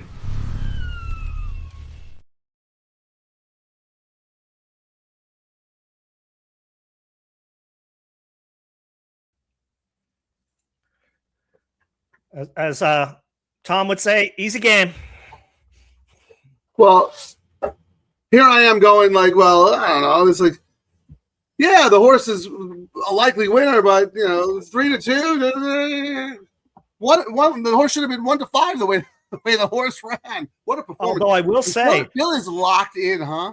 Yeah, but I will say the 7 looked really good. Kimura just came way too late. But I mean, the rails are out, right? So they were never catching that horse. 10 lengths in a sprint. Yeah, they were never catching that. They were never catching. Did you see the way Freysu cut the corner? They were all coming to him. And all of a sudden he gets into the lane, scoots away. He's 4 lanes clear. And that's something that wide. we've talked about. Fresh is doing it fantastic. Jaramillo also does that, where a lot of times, a lot of these jockeys, when they do that turn, they let people catch up to them and it's too late, versus getting that extension and that extra early burst that you did at the end of the race is the difference many, many times. And there's only that was awesome, because as soon as he felt that they were coming, he hugged the rail and then he scooted away. Wow. And yeah, look, that 6 ran well. RDW, James White. And how about this? Our man Dan H. He just slides right in. RDW listens to everything. Yeah, sure. 3-6 exacta for $20. Nicely done, Dan H. Very good. What is this comment with RDW here? Rosario on number 6, not challenging number 3, was able to help. Yeah, we all thought that the Miyako would be in front, right? Did you expect Rethink to win that the way that Rethink won? No, I did not. I was looking at it. I was go, Fresher, why are you going? I mean, I looked up and I was like, 22-8. What's going on? No, Phil was probably like, we're the best horse in the race. Get in front, and my training will do the rest. Yeah. That's a nice horse. I mean, based on what I just saw, that looked like stakes caliber. Now, granted, this wasn't a super tough field, but there were a lot of honest. I don't know what was the final time. Final time, 109.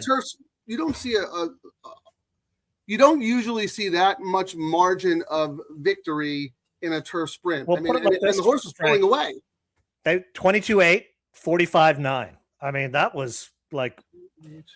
Well, actually, no, that's really slow. I mean, but the rails are out. Yeah. My buddy Frank Tate keeps a lot of statistics.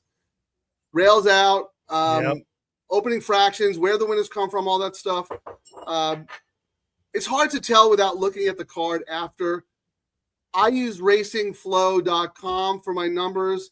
I think that's their QR code still up there in the top right corner. They do bias and flow numbers. Based on what you just told me, those fractions seem slow to me for a 6 furlong turf sprint.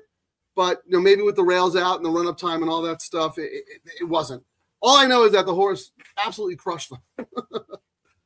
Ocho's giving you props there. Nice single Kieran. Onward we go. Very good. So why don't we put up your all turf first. So actually, no, because this is a dirt race. Put up the late pick 3 so we can see who we're alive to. Now it's double time. Yes, it's double time. Come on. Pick 3. I'm alive on. Wait, hold on. Let me tickets. Let me mute.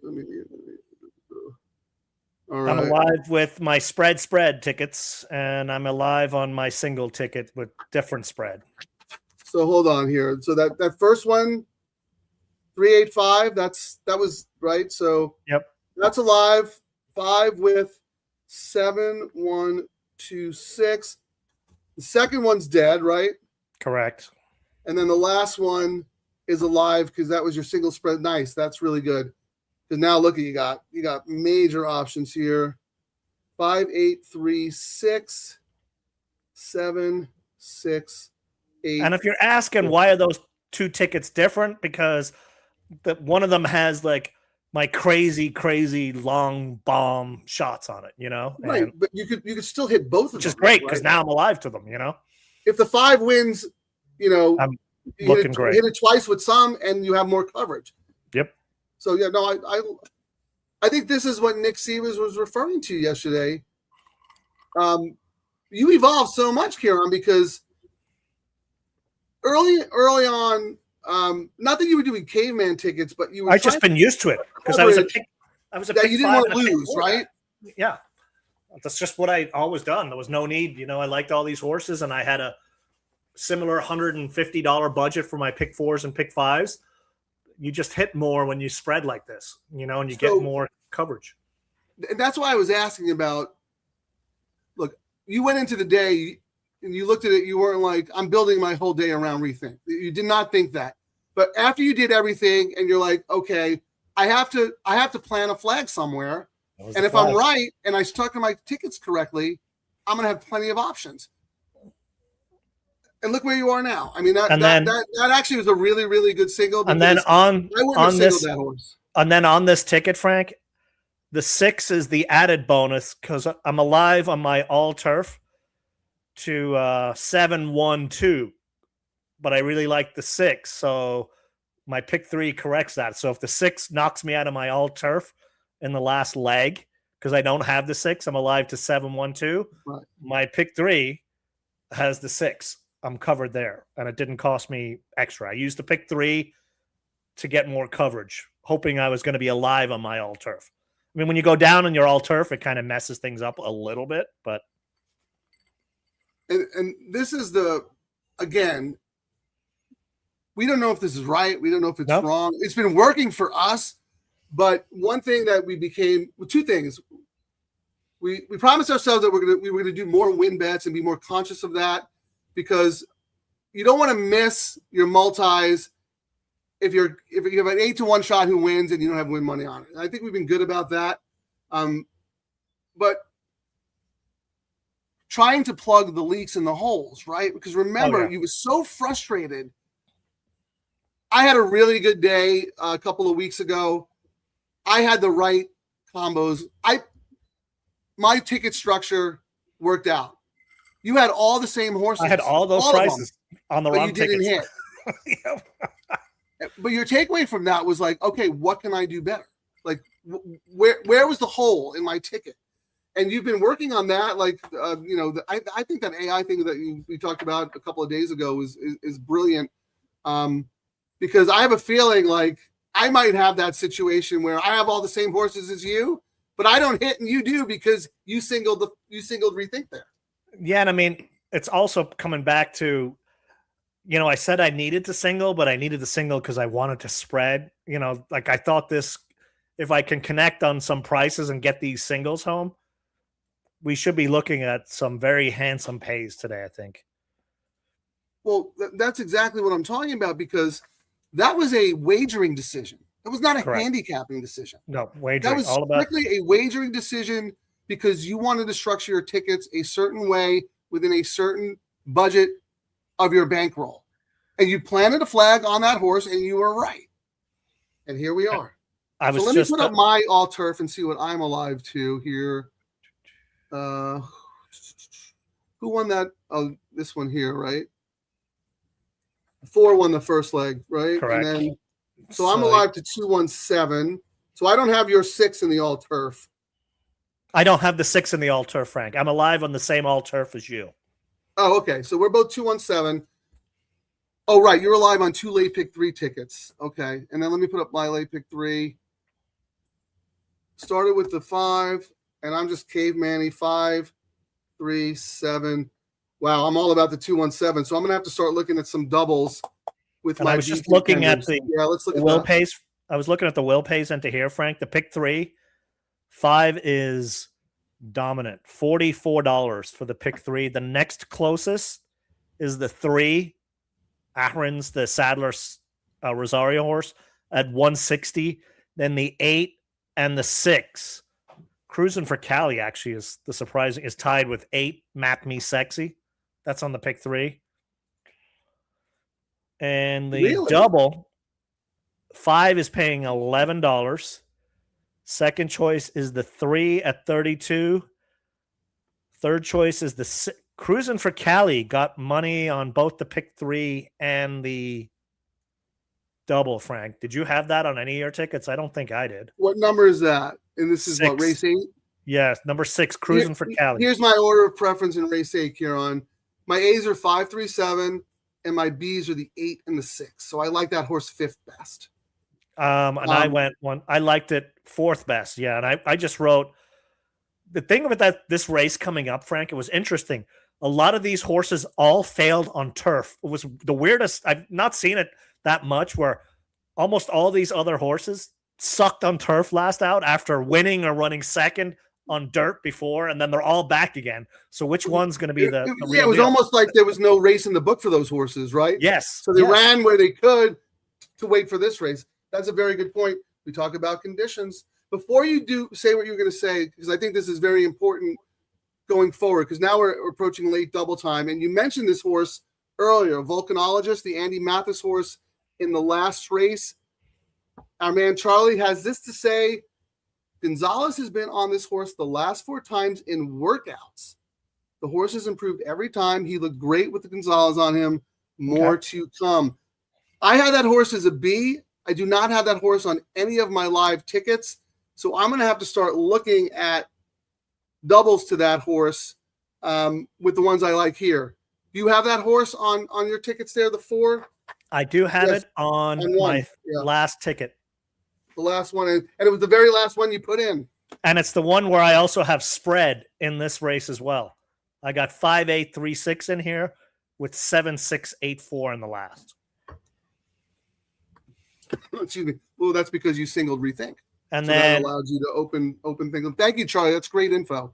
And then I also had just a $5 double, 5 into 6-8-4. I'm curious. We don't have a whole lot put up your double plays too, because you do them early. I like to do them on the fly because I want to see what I'm alive to. And then I can adjust because the amount of times I forget when we're doing the show and I'm like, crap, Let me find it here. Banners. This was I'm going to look at some probables here.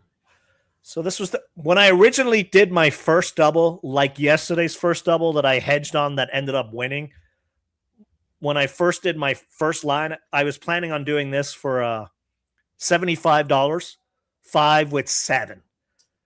And then I went, but I kind of like the 1 and the 2. So 5 with 7 right now is $43. That's the favorite combo in the whole double pool. Okay. Just so you know, I'm just throwing that out there. So let me tell you order of preference. So the 5 is the favorite in this leg, right? So correct. In the next leg, we're talking about the $5 double here, folks. So this is for $5, Kieran. So the 5-7 is 43. Not horrible. The next one is the 5-2 at 55. So who's the 2? First time starter. The Glad horse. Yeah. And then 5-1, 77. And then 5-8 is 95. And then everything else is over 100 up to 500. Yeah. So let me read it again. It's 7, 2, 1, 7, 2, 1, 8. Lukewarm on the 4. 7. Those are our 3. 7, 2, 1, right?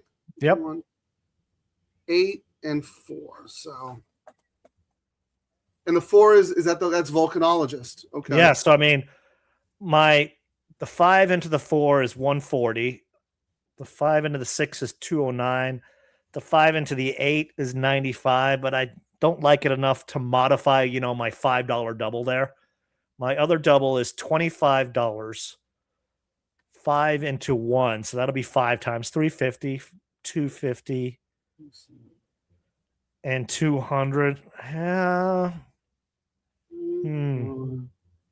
I don't think I need to add anything right now, but we'll see when we get a little bit closer, Frank. I might want to. Because you have that one spread ticket, right? You're like 4x4. Yes, correct. And you have the 4 horses in this leg that are the most likely winners, right? Is there anyone here that's sneaky? Let me look at who you have again. I'm trying to say. You have 5, 8, 3, 6. So 5 is the favorite. 8, 3 is taking money. You have Cruising for Cali, the sneaky one. Yeah, and then there's Day at the Track, the 7. But I mean, that horse is 5. I will say, do not. On my pick 3, at least I do have the 6, but I did not do a double with this 6. And what I wrote for that horse, Cruising for Cali, another horse that failed on turf last out after winning on dirt, 2 back, in for a tag, 2 sharp works. But it's in for a tag. Like, that's one of the things, like, are they clearing the stable out? Is it legit? That's always the question, and the trainer is Knapp. And he doesn't own it. So there was enough question marks. At least it's back at the same level. And was that race, the 7 furlong race, an anomaly, Frank? Because you saw like the speed figure 71, 76, 91. And then they went, okay, let's try turf now. And it sucked, went back to that. Well, yeah, that was back to the 73. My question is, it was all like 70 speed figures, but they had all that 50s except for that one, right? So that 91 jumped out, and that's the reason I was using it. And are we being hooked in with sharp works and that, that's my question. That horse ran a 71 buyer against, restricted maiden is not the greatest, but it's not like it was a $20,000 maiden claimer. Horse was protected, runs a 71, protected, comes back, conditioning race against Supper, protected, and now he's running the horse for a tag. I think he thinks no one's going to take this horse, and this starter allowance condition, right? Is this a starter? Yeah, it's a starter. So this is much easier than the N1X. He's thinking maybe he puts one by the goalie. I don't know. But I'm going to tell you, I'm going to go, and while you keep talking, I'm going to look at the chart from that race where he put up the 71 and see the horses who came back and see if the guy was legit or not. You know what I mean? Yeah, I mean, my ranking in this, I'll just say this on the chalk. Kimura for Glad are 2 of 5 in the last 60 races. The usual Glatt stats. I don't need to run through it. He's 20% plus on everything. The winner of the last race that 230 Chuck came out of won 2 more races, similar to the nightcap yesterday. Like, this horse came out of another, a live race. So I get why it's getting hammered, and at least it came out of a live race would be the reason it's the upgrade on the 5. But then you got Jaramillo, who had his choices, and we talked about it. Neil's gotten kind of cold, and he's like, hey, dude, I need you back. And even if you look at Jaramillo's stats, the last 38 races, they're only 13%. What is that? 5 out of 38. And, when they were winning everything under the sun, but maybe they're about to start winning everything under the sun because the horse is not risked for a claim in this race. Here, can we go back to the 6 for a second? I'm going to give you some info, right? So that 71 buyer that Cruz and McCallie put up came back, next race 59. I'll forgive it. It was on the turf. Then the second place horse ran a 62, came back, ran a 60. Third place horse ran a 61, came back, ran a -0. Oh, yikes. Fourth place horse ran a 61, came back and ran a 72, but that was it was at Turf Paradise. So, I mean, I don't think it's as fake as we think it is, but it's not as high as it should be. It's not accurate. It probably should be more like a 65 would be my guess. Okay. So anyway, now, but I got to do something here because I think they're betting 32 buck Chuck, like, can't lose, right? I mean, hammered into all the multis. We'll wait to do your 8 minutes. You want to do your little win pool analysis thing? Because the horse is even money. 8 times the place or whatever. 5 times right now, 20,000 to 4,200, and like dominant. Like yesterday, the money they're betting on the nose. They're not really hedging. This hedge money is probably people on the track, I'm doing a place in the show bet. Okay. I'm alive. Let's say I get out of this leg. I have the 217 in my pick 3s in the last. I'm going to use the 4 in a double. Who else in that last race should I consider? 6, Last Chance Darcy, Aggie horse. Okay, I'm with you on that for sure. Anyone else? I'll let the Mo Forzas beat me. This is how I ranked the last race. The 10? I went 7-1-2, 6-8-4. 7-1-2, 6. I don't have the 8. I'm not gonna. I will let Mo Forza beat me. But I'm gonna throw in the 10 there though. Look at Galvin's numbers with Hernandez. Ridiculous. Okay. Galvin doesn't win a lot of races, but when he does, it's with Hernandez. Trainer's 0 for 39 first time, 0 for 16 debut turf. But I will say sharp works, yes, but I prefer other pie in the sky long shots. Yeah, JJ was named on the AE as well. So who was his first call? Would he have bailed off of this one? Maybe because the AE was 6-5. Yes. So how confident is JJ on this horse, All right. Can you do me a favor? Because I do need to get more coverage in the last race. Can you tell me the double pays 5 with 1? 75. 5 with 2? 57. 5 with 4? 45. Oof. Oh, no, sorry. 113. Okay. 113. 5 with 6? 243. Okay. 5-7? 90. 90, and 510. 115. 115. I'm going to take the market signal here. That the 5 has a Massive pretty strong, right? Yeah. And if the 5 doesn't win, I do have 2 others as A's on my other tickets. So if the 5 wins, I need to make sure that if the 2-1-7 win the last race, I got to maximize that, right? Because the pick 3 is probably not going to pay all that much. And then there are a few horses, the 4, 6, and 10, who I don't have that I want to have with the 5. So I'm going to I don't know the denominations yet. I'll figure that out. But my double is going to be 5 with 2, 1, 7, 4, 6, 10, but in varying denominations. Because the market signal on the 5 is way stronger than I was expecting. Does that make sense, Kieran? It does. Me caveman now. Ugh, Matrix is broken. What? You're a caveman now?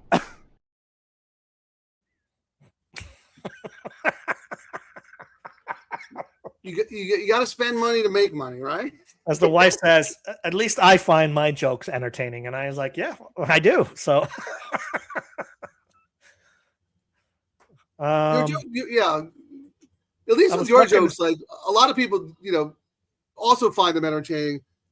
Terry was telling me, like, I don't understand anything about the last two images you put up. Like my Pegasus one and my Van Halen one. Yeah. So I have to be more accessible, I think. I'm a little too in my head right now. But anyway. I'm trying to look and see, like, I like the pays with my $5 double that I have on my backup ticket. The 5 into the 684 are paying 5 into the 6, 242, 5 into the 4, 103. That dropped quite a bit from when we looked. Interesting. Which one? 5 into the 4 has dropped to only $103. Well, I had 113. Yeah, it just dropped $10. So the 5 to the 4 is getting, I will say, of all the live, the 10 and the 5 is, the 4 is down to $100 now, Frank. The 4 is getting, of all the logical ones out there, this is the illogical one. 4 is getting money. It's down to 99 now. So 4 is getting, the 5 to the 4 combo is getting some money coming in on it. And Charlie gave a good push on that horse too. And that horse, you mentioned that horse earlier, Kieran. So I know you have spread to the 4 here in your pick 3, but you might want to come back with a 5, I'm gonna have to do 4, maximize it. Yeah, I'm gonna have to. Yeah, I'm gonna have to do what I'm doing here. So that's 2-1-7. 5 is not going to be enough on that one. And let me see what they. And so what we're doing here is we're looking at the value in the race and seeing if we're content with where we are or if we feel we need to press because certain combinations are being bet strongly and we're not alive to enough money if they win, if we really like them. So that's what we're doing here for those who are just joining us for the first time. So sorry if it seems a little in the weeds here, but we're a gambling show. Yeah, I think I'm just going to come back, Frank, with a $5 double. I'm just going to top it off. I'm going to go 8-4. I want a little bit more coverage on my Jaramillo because I want to play. He's not won a song on our show, and I think every show we've done for the last month, he's won a race on this sequence. He did. We played the song earlier, didn't he? No, but he's won a race in the sequence. We just played it out of him not winning today. He's usually won one of the races in our low takeout shows. He didn't win? I thought he won one. No, but not on some our guy show. named Barrios won on Tiger Han. Escapade. Out of the studio. Yeah, you're right. You're right, Kieran. You're right. I'm kicking you now. I'm sorry. He who shall not be named. Yes, Voldemort is what you can say. I don't even know what that means, but I trust you. Harry Potter. Oh my! Do you live under a rock, Frank? I'm just curious. What was I, 40 years old when that book came out? It's a kid's book. There's movies. Probably some of the most. I'm not even going to bother. Oh boy! As my dad says, Never argue with a fool. People can't tell the difference. See, now, Karen, you were so erudite and scholarly for the whole show, and now you're halfway through your bottle, and you're back to your old teenage days. I'm on the second bottle now. What are you talking about? Terry just said Steve-O is in the chat. Mo Cheeky. All right. See, darn it. I want to beat these Mo Forzas. And that's a Leonard Powell one. I did say that I like that one better than the other one. Talking about in the last race, Kieran, the 8 and the 9. All right, I'm going to throw the 9 in my double as well. What the heck? What's up, Steve-O? Why do I have no money in my account? I thought I won. Well, oh, shoot. They're at the gate already. I'm not going to get this in, am I? Well, good luck, everybody. Hello. 5. Trying to get my bet in real quick. 2. I'll just throw them both Mo Forzas in. Review bet. Come on, let me get in. Bet. Oh, I got it in. All right. Well, I'm alive to a lot. If the 5 wins, I'm alive to a lot. Anyway, good luck, everybody.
I don't know where Kieran went. Yeah. I had to go get some more ice. Terry just, I know where Kieran went. And she goes, probably went to get more ice. I swear to God. She knows you like a book. That's why she's the executive producer. Ice and it's pirate time. Oh, the rum with the B? It's time for some rum. Sunday rum. Well, I wasted a lot of money playing doubles on the 5, but I'm glad the 3 won because we're both alive on the all turf and in the late pick 3. Yeah, and Dude, I mean, you call it Rosario. That's it. There's a new sheriff in town. And Sadler Really, could win the we're race. still Rosario slightly showed up. ahead, and I think he's going.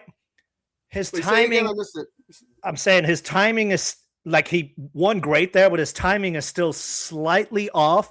Who? But that means Rosario. Like yesterday, he came a little bit late, but that's great because we'll still get better prices than we should on him until everyone just starts hammering him soon. I'll tell you right now. To me, the three never looked like a loser. Oh no, and He the was five cruising. never looked like a winner, even though they were 1-2. Rosario was like this the whole time. He didn't even move. Scrubbing on the, and then He was just sitting. He wasn't even moving.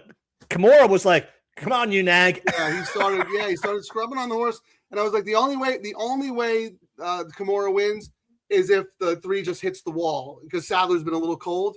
But oh boy, watch out, Yeah, Rosario! Ooh, This is a potent tandem. He came out here for a reason, and we kind of talked about it on the show yesterday. Where we said he's out here because I mean, I know he wants more business, but we were talking about how you call your go-to guy, and Sadler's been he's been cold, but he's not like he's been horrendous. He's getting a lot of in the money horses. He had a really bad streak at a lot of in the money. Like Phil did. Remember, Phil was like winning at like 9%, which was crazy. But then you looked, he was like 26% place, 38%. But he was working his horses into condition for now. Now he's winning everything. Maybe I'm totally speculating here. Maybe Sadler called Rosario and said, "Who is?" I'm trying to remember. Sadler wins so many races. Who is his number one jock? I can't even tell you. I can't. He's flipped around to so many different guys versus back in the day. It was always Rosario. Rosario was like Miller's guy. Maybe he's like running something because they can't get the right jockey. Yep. I mean, I don't know if that's the case or not. I'm trying to think. Sadler and maybe JJ. Sadler and no, not really. Yeah, nothing stands out, right? No one. Like O'Neill, Jaramillo, like Phil, Frazu. He's got a couple of them. I mean. I don't know. I'll go do a little bit of research there, but I thought that was an amazing ride. No, I'm saying there, but that race was on turf yesterday. You know how sometimes it takes you a little while to get used to, you know what I mean? And then this is totally different on dirt. I agree. Yeah, that was a crap ride yesterday, and we'll still get better prices than what we should when it's one of those things. Whatever he's on, bet. Right, like Jaramillo last meet. No, seriously. You'd be surprised how that simple bit of handicapping will make you money. And guys are like, well, the wind speed is 12 miles per hour on a Tuesday afternoon. Yeah, it's so funny because now I'm thinking about like if this were 10 years ago when Sadler and Rosario were winning everything, this horse probably would have been 2-5. Oh, easy. Anyway, great value on this horse. The CAWs were wrong. Suck it. But I got suckered in a little bit. I probably spent about $60 in doubles with the 5 for more coverage and pressing. But I think that's okay because they're probably going to pay all right, I would think. All right, you want to double. get some Will pays here? Yeah, the double into the 192. The double into the 2, 194. Mm-hmm. Oh, that's the first and second choice. Interesting. And the 7? Actually, I don't have the double. Wait, sorry. Pick 3 in the altar, but no, you do. You probably have the double. The 7 is 155. That's the double? Now, yeah. Are you alive in the double? Did you have the 3 in your double? I did. I had a $10 double, 8-3 with 7-1-2. So I got it twice. So what was the 7 paying again? 7 was paying 155. Okay, so and you have all these twice, right? Correct. Times 2. Oh, that's okay. Excellent for you. I did not use the 3 in the double because I was trying to get more coverage with the 5. Now let's go through. We're both alive in the late pick 3 and the all turf, but I'm just 127. I will say before we get started, Frank, all the early money came in initially on the Forza Palermo, the Miller horse, Rosario. Not a surprise with the double, but the one that piqued my attention, number 4. Volcanologist got a chunk of money early. 5,000 came in. I messed up there. I should have had, because I had 3 A's, right? I should have at least had my 2 other A's to Volcanologist and maybe the Aggie horse, who I don't have in my pick 3. So if Volcanologist wins this, I'm screwed. So unless the horse is a good enough win price. But let's see if let's see what we're looking at. You have the late pick 3 will pays. Oh wait, carryover. Thank you, Nick. Pick 6 carryover here on. What? Oh, we have a pick 6 carryover? Yep. Oh, that's and we're doing a show next Friday. Our shows next week are going to be Friday and Monday, so that worked out for us. How about this? 113 in the pick 6 pool today. That's pretty good. I don't know why, but a lot of people were busted into the first line. Yeah. So Frank, the pick 3. Yeah. Favorite is number 7 at 253. Not by much. Number 1 is 266. Okay. Number 2 is 341. Okay. Number That's 8, all I'm alive to. Now, who else do you have? I have on the pick 3. I'm not alive to any of yours. I'm only alive on the pick 3 to 7684. I thought we were all about the same horse, 721 in the last, weren't we? My other I've got it on the all turf, not on the pick 3. Oh, okay. All right. So who do you have here again? I like to write down the prices so we know what we're alive to in case we want to do something. I'm alive Kieran, to. Who do you have? I'm alive to 4, 6, 7, 8 on the 4, pick 6, 3. 7, 8. We know the 7 is 253. Okay. The 4 is 567. Nice. 6. 1200. Ooh. And the 8. 427. 427. Interesting. So we only have the 7 together on that ticket. But I have yeah, 7 the all turf. I've got 712 on the all turf. So and so do I. So let's go through those. They're probably not. I'm trying to remember. I don't even remember who won. But anyway, go. Oh, Tiger Han won the first thing. But all right. Do you have the bull base for that? Yes. 188 for the 7. Okay. Yep. 222 for the 2.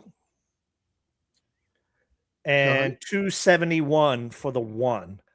All right. And then the next highest price is Palermo, the 8 at 395. But how about the 4 and the 6? Because you have the 4 and the 6 in the late pick 3, but not in this one. I'm just curious. The 4 is 594 on the all 567 in the other. Okay. And the 6 is 1152. I will say of the other horses, they're paying the same, actually, kind of. Yeah, I will say 1, 2, 3. The 4 is the 5th choice. I mean, the 4 is not reflecting that 12-1 morning line, but we kind of figured that when we were looking into this race anyway, that it wasn't because it was getting lots of different money out there. I mean, you can use. I was just going to say, like, people yap about Exacta's not paying what they should pay, but when you can just look into the next leg and see if the odds are. You can tell a horse is going to get hammered at the line by looking at the probables on the doubles, but people don't want to bother doing that work. I'm off the soapbox. Kieran, people would rather complain. We're horse players. Nothing is ever good enough. So here I'm looking at the imputed double odds, and there is no standout.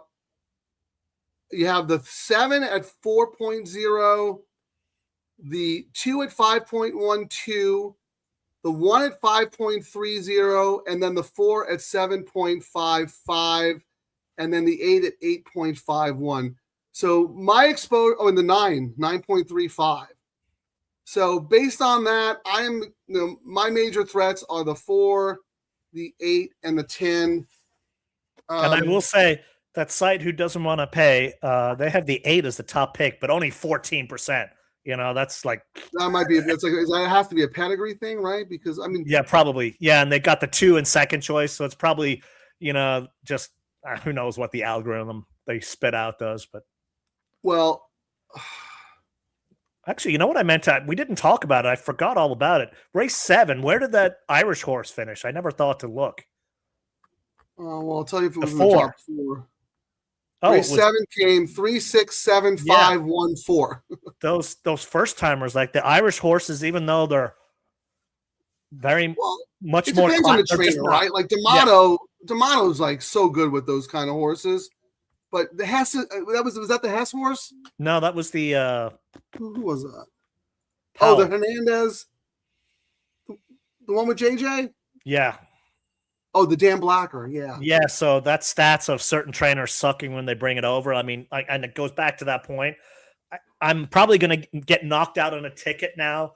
I used to always auto bet all Irish and UK horses coming over, but I think if Phil can't win on them coming over, none of these other guys are. You know, that's what I'm going to do. You know what? Yeah, I wouldn't necessarily. I'm going to look at them a lot more close. Del Mar.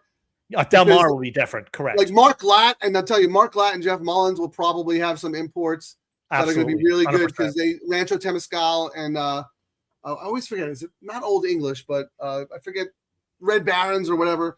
But here, the other thing, Karen, I meant to ask you. So, one of the ways that I like to evaluate European form, because I'm not as familiar at the tracks as you are, you look at the win total, right? So that horse had won twice and only 20,000. Like, and you look at another Irish import with 2 wins, and that's 100,000. So that's how I determine like the quality and class of the races. You mentioned Fairy House. I just look at the tracks. That's what I was gonna say, but it's probably not like the strongest racing there, right? I mean, you got the Curragh, you got Nas. The Curragh, everyone talks about the Curragh, but the Curragh really doesn't get. I mean, if you see any horses coming from Punchestown now, but a lot of them just stay in Europe, that's like almost better than the Curragh now, but we don't see many of those horses come over here.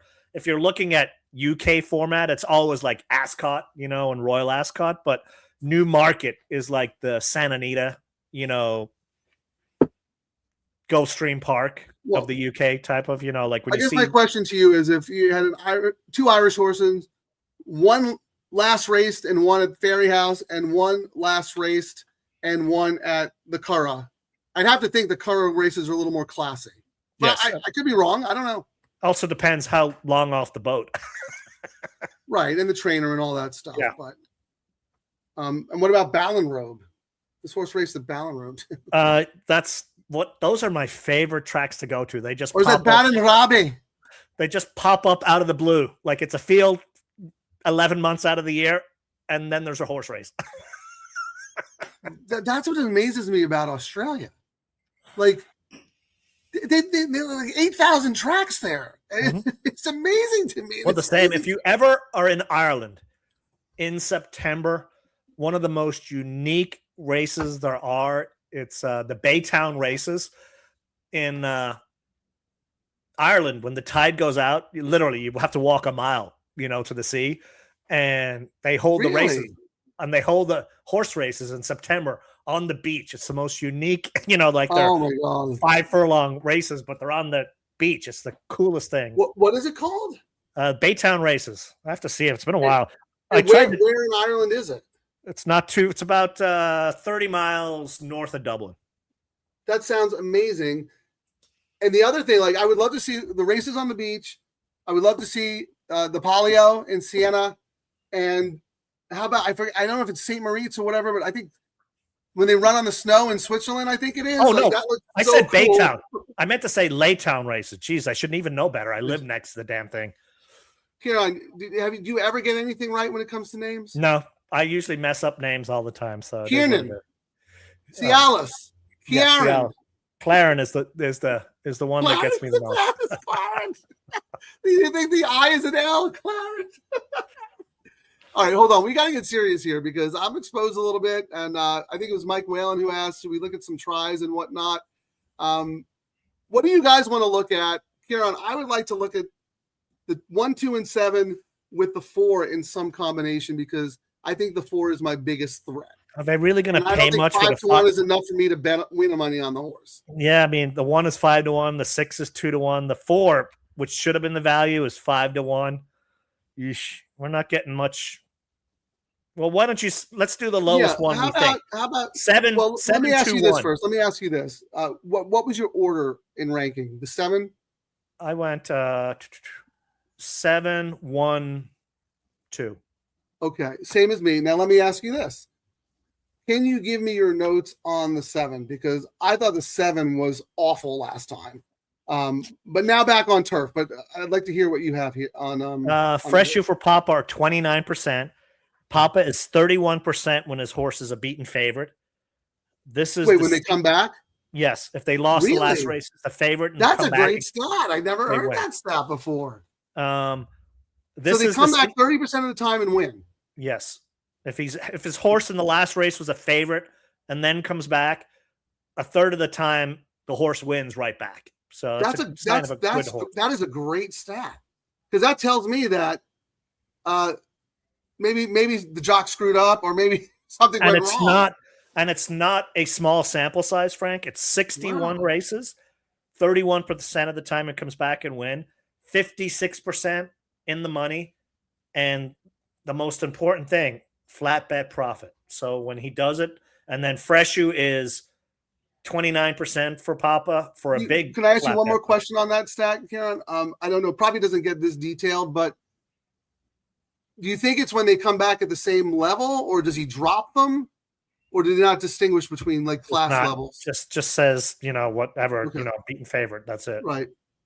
No, that is an amazing stat. So, okay, go ahead. Papa for Fresh Shoe, what, 27%? You said 29. Yeah, like 4 of 7, whatever that is, or 3 of 7.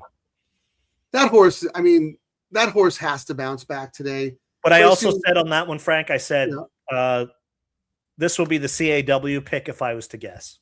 And it is. Well, I think it's a lot of people's picks, right? Yeah. Because we have these first-time starters in here. So let me throw this out to anybody out there, especially Charlie.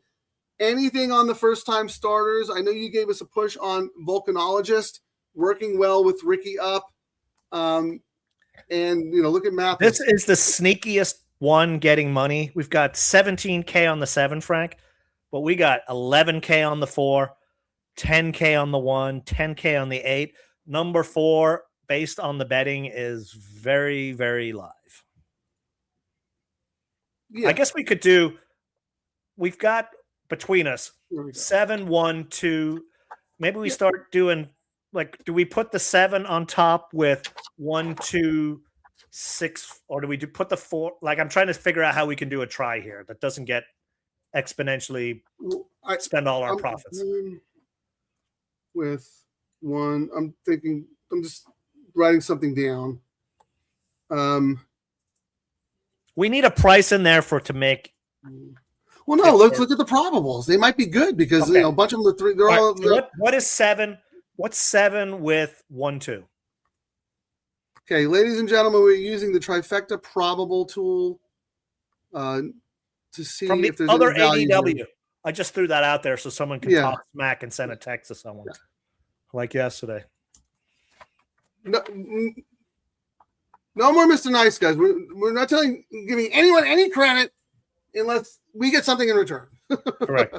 So we're using a trifecta probable tool on one of the ADWs that are out there. Anyway, so the 7 with what? 4? 1, 7 2. with 1, 4? 1, 2. Well, let me tell you the favorite combo with the 7 on top, $2 pays, Kieran, right? Okay. 7, 2, 1 is $140. That's $70 is not horrible. What's 7? That's fantastic. Those are our 3 choices. Yeah, what's 7? It just flopped. Now it's 7, 1, 8, 138. What's so the 7? Money there. Huh. What's 7, 4, 2? 7, 4, 2, 271. I don't usually recommend this, but box 1, 2, 4, 7, and then come back and play the 7 on top. Yeah, with 1, 2, 4, 1, 2, 4. Yeah, or throw a couple of others in there. Yeah, I was thinking about throwing in my 6, just to have a price in there, but so hold on. So I'm just gonna write this down. Potentially boxing the 1, 2, 4, 7 because those seem really good, and then I think we key to 7 on top with the 1, 2, 4. Who else would you want to use? 6, 8, 10. Yeah. And then 1, 2, 4, 6, 8. That would be 1, 2, 3, 4, 5, 6, 6 times 5, $30 for $1. And then So the what box, we can do it forever. So you're saying 7 over 1, 7 wins, then 1, 2, 4, 6, 8, 10. 6, 8, 8, 10. 10 and second. That's $30, right? Yeah, 6 times 5, $30. And right now, the least it would pay is if it came 7, 1, 8, you're looking at $70. So I guess you could play that combo again, but we don't really like the 8. No. With the 7, 1, 2 is more likely to 7, 1, 2, 4, 7 combo is more likely to win than the 8. I think. I don't know why the 8's. Why someone loves the 8 in third place? It's beyond me. I don't know. Right? It's like Rosario. Win money. 6 to 1. So the box would be 4 times 3 is 12.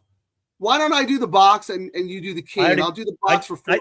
I already did them all. You already did it. He's got an itchy trigger finger. Why am I down on the weekend when I hit so many bets? Yeah, that's what I'm going to look at in the morning. What the All right, how much time do we have? Because there are some interesting comments that I'd like to address. 4 minutes. I'm just making sure. I'm going to read out the bets that I did, Frank. Okay, go ahead. I did in first place. We did a 1, 2, 4, 7 trifecta box. Then I came back and did 7 over 1, 2, 4, 6, 8, 10 over 1, 2, 4, 6, 8, 10. Yeah. Look, I'm not a trifecta expert. I don't usually play them, but I want to have a rooting interest if the 4, if the 4 hits the board with my 1, 2, or 7. I'm gonna do it. I'm gonna do it for how much did you do the try for? Just $1? Just $1. Yeah, I'm gonna come back and do it 2 more times. Just the box, so we have a little more, because those are our top 4 choices, right? Mm-hmm.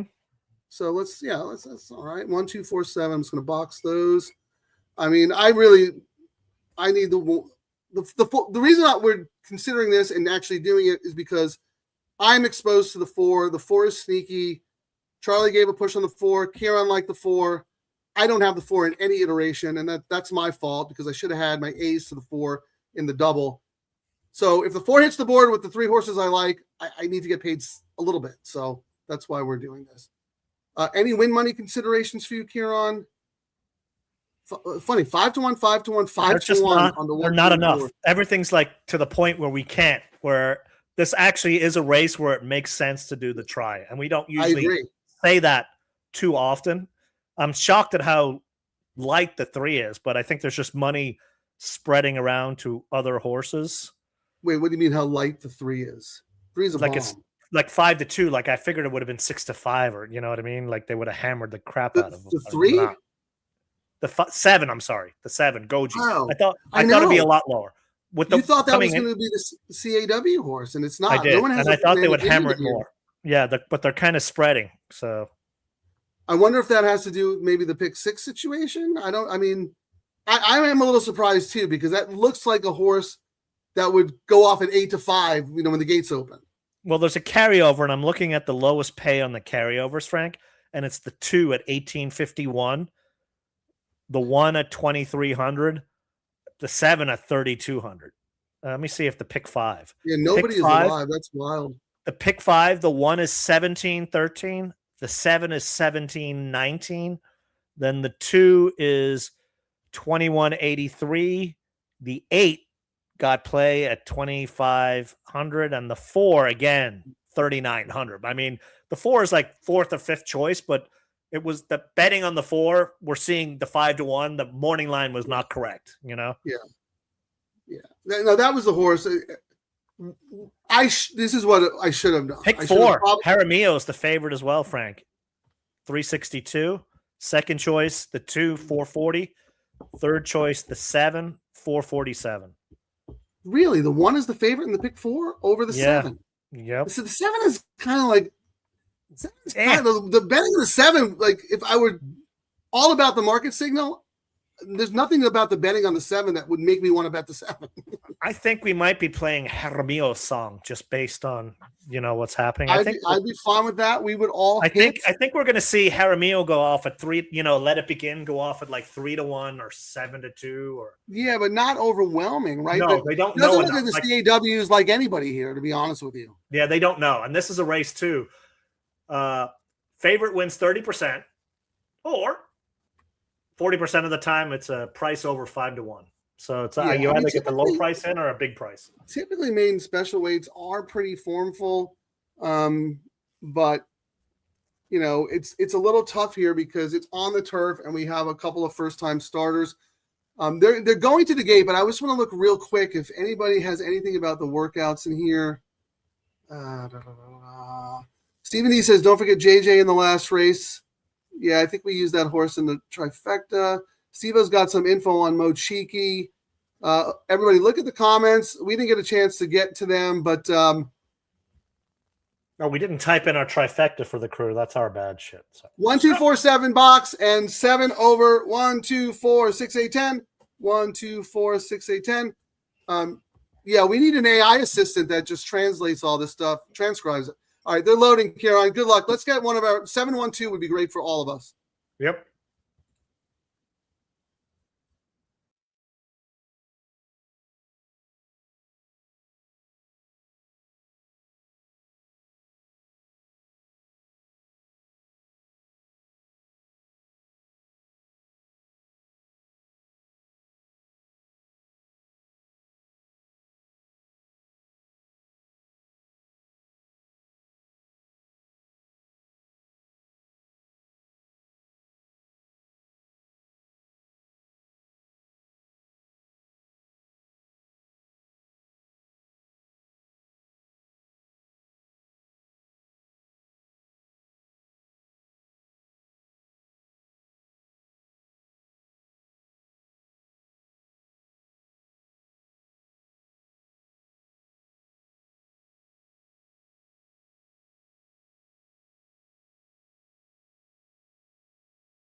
Congratulations, congratulations, congratulations.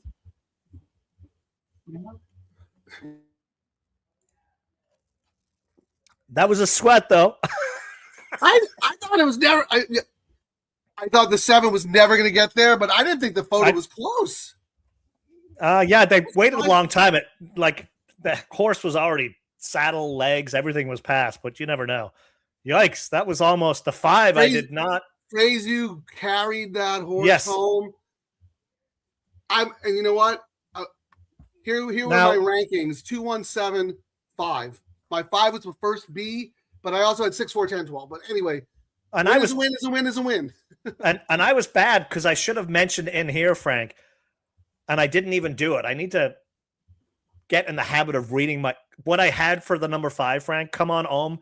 Bays is 42% for the trainer. Yeah, they're good together. Debut is 3%, alas. But then I had in my notes, and I did not do it, tote watching prior race doubles. And I neglected to do that, you know? Well, did the horse take any money? It wasn't really on the radar from the market. I mean, it was one of the others. It was essentially 7, 8, 1, 2, 4, and then the 5. You know, I think we just got the 5 got so much action that we probably just shiny object. But no, the 5 got action. The 5 was there's 10 horses. The 5 was the 5th choice. Right. So it was kind of under the radar. And for me, it was the 4th choice. So it was like in the middle, it didn't pop out. It wasn't getting money. It wasn't not getting money, I guess. Yes, correct. So here's what I wrote. Come on home, debuts from McCarthy. 1 for 20 the last 5 years with his turf sprint first-time starters, but 40% in the money. So he can have them ready to run. There's turf on the dam side. She has produced some useful runners. You're right. We should read this before. This gal might not win, but she should outrun her high odds. B. And I'm saying this to myself because there's been a couple of times where we've done the show and we've pivoted, and I've pivoted when I was like, oh, crap. I read my notes and I said, use this horse, but I didn't use the damn horse, you know? So, I think the shiny object that we got suckered by was the 4. Yeah. But I think in the dead race, if we weren't so focused on the 4, we might have looked at the 5 because you had good notes. I had that horse as my first B. If that horse had won and we didn't have it in some combination, that's on us. That would be a mistake. Yes, that would be a mistake. I will say, I think on our dead race, when we have the early, instead of us goofing around, maybe we just read through our notes like on these horses. Perhaps it'll take 5 minutes, maybe someone remind engaging with our audience is not goofing around. Not goofing around. They're just as much the show as we are. They're smarter than us because many times they'll go, hey, you two clowns, you said, watch this horse later. And you guys haven't even mentioned the horse while you're doing your double probables, is what I'm trying to say. Like we get so distracted. We throw the info out and then we kind of forget our own info sometimes. Instead of that, I don't think we have to focus entirely on that in the dead race, but we should get into a little bit of a routine where I at least mention all my Bs and you at least mention all of your secondary contenders as well. Yeah, because a lot of times say something about them and then we can decide. A lot of times, I mean, after that nope gate with Steve-O, where I said nope, I started adding notes. So my new note now is slower than others. If I write anything, I'm going to mention the horse. So which one? Which comment? What? A couple of months, or few shows ago, when I used to say nope for a horse, and then 2 nopes, one in a row. Yeah, the nope double. Paid $8,000. But you know what, Kieran? You went nope. I wrote War and Peace, and I still didn't have the horse. So we both. Who would you rather be? You saving time or me? Yeah. The but glad here, horse. I want to go through some stuff though, really quick, because Danny said this because I want to talk about this because this is very important because we're heading into Del Mar, right? I agree with you, Dan. Newfound confidence in Cali. But here, Nick, and I really, you really believe this is a bad colony? I think the last few years, this is the best colony in a decade, I think. Where does Nick live? Is he an East Coast or a West Coast? He's a Northern California guy. Wow. Yeah, I mean, Look, it's not Pratt and an the East Coast thing. it's not Slamming Pratt and the Ortiz the brothers, but look, and Junior Alvarado, like there's a lot of good jockeys out there, but there's way more parity here. Maybe we don't have the superstars, but there's way more parity here than anything we've had. We talked about this. Bejarano, 15 years ago, every horse 3 to 5. Rosario, every horse 3 to 5. Then Pratt came along, every horse 3 to 5. Then JJ came along, every horse 3 to 5. Now you got Frezu, you got JJ, you got Ayuso who's doing well. Yep. You got now you got Rosario. Look, Rispoley's been out with an injury. I think the reason the racing has been, the product has been really good is because you don't have those way over bad horses because of one jockey. You know what I mean? So I disagree with you, Nick, but I do. I totally leave a disagree. comment. I think we are. The East Coast is like the Padres. Oh, not the Padres. The East Coast is the Yankees or the Dodgers. California is like the Padres. Yeah, no, that's a bad. They choke too much now. Look, also keep in mind it's the East Coast bias. The media attention is always on the East Coast, so there's always like a bad vibe to out here. But I think the Colony is probably better than it has been. If jockeys are coming out here, what does that tell you? What are they? This is the best Colony we've had in a while, and when the big race days come, Pratt is out here. That should tell you. And I mean, Irad doesn't come out because when Pratt leaves, he gets all the other stuff that's out there. But I mean, he'll come out for a chat. It comes out occasionally, grade 1 or something. But he won't come out unless his brother comes out because they have to. They can do the bumping cars. Yes, they can bump and car everyone. And okay, you get race 2. I'm going to go to my grave saying Renegade still would have won the Kentucky Derby after all that nonsense at the start if Irad didn't spend more time trying to block Incredibolt so his brother could come on the outside with a clear run. And Renegade still lost by this much. Anyway, let me roll through the comments here. Well, but Frank, Nick, if I didn't pivot today, I'd have a profit. But for the weekend, I was up $3 yesterday. I'm now up $64. Winning. Are you serious? That's it? Well, are you playing Mountaineer without on the slide? I started playing my early pick 5s again for my guys, and I got blown up today on that. But I had pretty good success when I started doing it on Friday. I'm starting to do, and I even told my guys, I'm starting to do what we do for our pick 3s and our doubles. You know, the different. I used to just caveman it like you know, one pick, it's going to be like $72 or $108, right. and that's now why Nick said our betting has gotten so much better than the early my ticket now might be $144, but I've got 4 tickets rolling with lots of different combinations. I'm still playing around with it, but I'm advancing my game, and again, the low takeouts are making me bet more because I can churn and make a profit, and now go back to my old school bets. You're making a great point that I didn't even think about. The fact that we are winning more consistently and up for more big scores, the confidence factor. 100%. So you're like, you know what? I'll go back and play those pick 5s. Like I feel confident that I could do well because you're making money and you have the bankroll now. Even if you're just breaking even a couple of days, you're churning, and then boom, you whack something good. Churn. Having fun. I mean, we do the show, we talk smack, we have fun, we do stupid videos, we gamble. We have a chance every time to make big money. But when we don't, we got our money back. I mean, how can you argue with that? Yeah, we lose too. I mean, don't get me wrong. We've had some losing days. Oh, no, we've had some monster days. I mean, you had that 5K day, 3 weeks ago? And then I had that pivot $3 pick 3 for or double for $1,500. I mean, no, I'm up pretty healthy, but believe me, I've had some tough losing days. But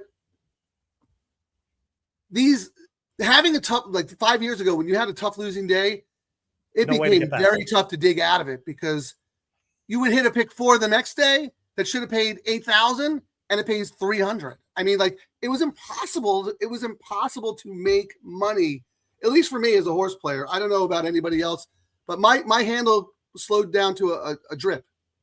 And now I'm betting more than I ever have in my life, and I'm winning more. So same. But hey, let me roll through the comments because I want to see what people, if they won, will celebrate.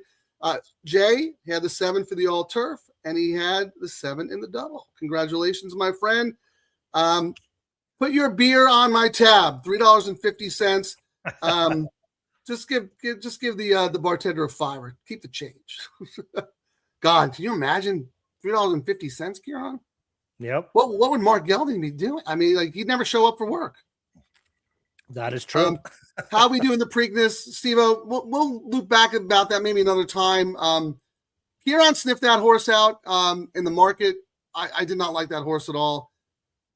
I don't like any of these 3-year-olds, to be honest with you. I think Renegade is probably the best of the bunch, and that's really about it for us. But the reason I'm joking, I sound dismissive, but I did not make one bet in the Preakness because they did not have one low takeout, high minimum wager on the day. The only low takeout wagers they had was a 2-day. They had two 2-day pick 5s with great 12% takeout. Awesome. Love it. Mm-hmm. Not my bet. I don't want my money tied up over 2 days. So that's just me. I don't know. Kieran, do you feel differently about that? Nope. Exact same. But Kieran still managed to bet a lot during the Preakness, even though, he strayed off brand. I stayed on brand, but that's why he's the chief gambling officer. It happens. Stephen D. Go ahead. Oh, I thought you were going to say something. No, I just said it happens. Going off brand and degenerating. Then he wonders why he's only up $3 at the end. All right, Stephen D. Winner. Let's go. LD. What is it on here? LD. Late to the show after fabulous PGA. Was able to get Kieran's daily double bets in. So that's a winner, right? Two times I think you had. Easy to hedge. 2 times. 310. Not too bad. Look at look. Talking about on brand, LD the Hedgehog comes in. Easy to hedge. He needs his own video, Kieran. Actually, you know what I was thinking? I'm going to have a video because we got a Jaramillo one. I got to do a Godfather Italian one for Fresh You now. That's right. He is the only Italian in the colony now with Rispoli hurt. Yeah, so I gotta do a new song and video for next week. No. All right, I'm just rolling through here. Melicanzano, no, you cannot watch the race here, but I'm assuming you're probably from Venezuela. We talk about Jaramillo all the time. He is our favorite. Like and subscribe. Tell all your friends. Didn't post. Don't forget. Who was JJ on? He was on the Galvin horse. Yeah, that would have been bad for us. I hope you guys read. Steve-O had some pedigree stuff. Real quick here. Did the 10 finish the Galvin horse, or is it still running? You're tough. Very, very. How did Aggie's horse do too? Well, there are a bunch of first-time starters in here with trainers who don't win first out. So I'm not gonna. The Aggie horse though was a little got it like for 16th. I was like, oh my god, oh no. It was funny. Baby needs a new pair of shoes. Oh yeah. But nice winning day. Good. Always appreciate you, Caddy. My form fired up, boys. Yeah, we had a sweat there. Was this you, Kieran? Or did someone from Santa Anita actually comment? That was me. That was me. You know I was kidding. Caddy, I you were kidding. 7. They're probably at the beach somewhere. Oh, we have racing today? Oh. Hey, AI does all the marketing for these tracks, I think. Oh, we'll just give this handicapping show stuff. Hey guys, your handle's up $1 million when we do your show. What show? No, I mean, yeah. Again, I don't want to go down the rabbit hole of the way racing is marketed. I'm doing the win parlay right now. No, but real quick. I just want to comment. One comment. Racing has never been marketed as a horse playing gambling game. They don't get it. They don't understand it. They think we're all sickos and degenerates. And if they run a race, we're just going to bet it anyway. And they go, well, if we give people information, maybe they'll win. And then all of a sudden you have 1,000 handicap shows that are all exactly the same. And not one of them can demonstratively point to the fact that their content moves handle. It might get eyeballs, it might raise awareness, and that's great. I have no problem with that. But we have a show, the DTL crew shows up, $1 million on show days compared to what was on the non-show days. What was the growth? So, I mean, I had to go back and look because, believe it or not, we actually track all our numbers so we can show people like, dude, look at this. And then we'll move on. But yeah, the other note is the low takeout bets, the double, all turf, and the pick 3 were 14 days in before today. 1.1 million up from last year. If you look around on horse Twitter, like on everything's about handle down, because they do the overall. This is the only growth sector in the market right now is the low takeout bets. And when we did not do a show, and we did not do opening day for this meet. We've done like Saturdays. We've not done some Fridays. Non-show days, their handle's up 115. That's fantastic. When we did a show, 995,000 increase. That's all you guys. Yeah. Degenerate gambling with us because we love doing the product. It's great. They give us a chance. We love you guys because we're all the same. We're horse players. We had one foot out the door. We are back and 100%. we are letting our presence be known, but the industry is so slow to catch up. Monmouth Park has these new wagers. They actually have really good low takeouts now. Their pick 3 pool and $17,000. I could not believe it when I saw that. Same as last year. Could not believe it. What are they even doing? Who are they? Who's marketing them? All right, Frank. Right. We're going to move on, but real quick, there's Venezuelan fans and friends. We welcome you right here. We talk about Jaramillo all the time. Tell all your friends to like and subscribe. And one last comment, because I want to welcome, what is that? Tylee? Great show, fellas. I enjoy your insight and your banter. We appreciate you spending, 3 hours with us? So we love the DTL crew. The show is officially over. You guys are free to go, but Kieran and I like to do a recap. We look at the pool sizes. We do the win parlays and keep track of all the data because, and I believe this, and not just like to brag about how great the crew is and the show. If racing is going to survive, they need to bring the core customer back. And if they're going to bring the core customer back, they need more bets like this. And someone needs to give the pick 4 a glow up. Yep. Make it $1. Make it exactly. And instead of 23%, maybe move it to 20. It doesn't have to be 15, but if it's $1, that makes things a little more difficult for the CAWs because everything is going to cost them exponentially more to play the combos. Rant over. All right, Kieran, what do you want to do next? I did the win parlay for the pick 3. I already did it. I came out with $183 and paid $253. You made 30% more because of the low takeout and the higher minimum. I mean, I want to do it too because I like to hear the prices if that's okay. All right. So this is the $3 late pick 3. Yep. Calculate a $3 win parlay with horses that paid $480. So who was that? That was the D'Amato, right? Correct. Okay. $1160. $1160. That was Aaron's, the Rosario. And then the 7 was a favorite. So how much? It actually paid $880 as a favorite, which is not. Oh, you know what? I think the 1 went off as favored. So yeah, the one got hammered. Well, actually, they went off as favored at 3-1. Right. Oh, but there was like $3,000 separating. More. Yeah. How much? $3,000 more. But what did you get as yours? Well, I wish I knew more about how the CAWs play all these markets because pick 6 carryover, they spent $112,000 into it, and then they had no opinion in the last race. It's very, very interesting. All right, here I got 122.50. Oh, I got 183. Oh wait, $3 win parlay with horses that paid $480, $1160, and $880. I'll do it in my head. So 750 times 10 bucks is what, 75? Half that is what, 37? 37, we'll call it 37 times 10, 370. Half of 370 is what? 180. 3. So yeah, that's wrong. Hold on. Calculate. That's weird. We'll parlay with horses. Yeah, I started using Gemini, Grok, and I had Gemini, and you told me it sucked. well, it's getting better now. But cancel my subscription.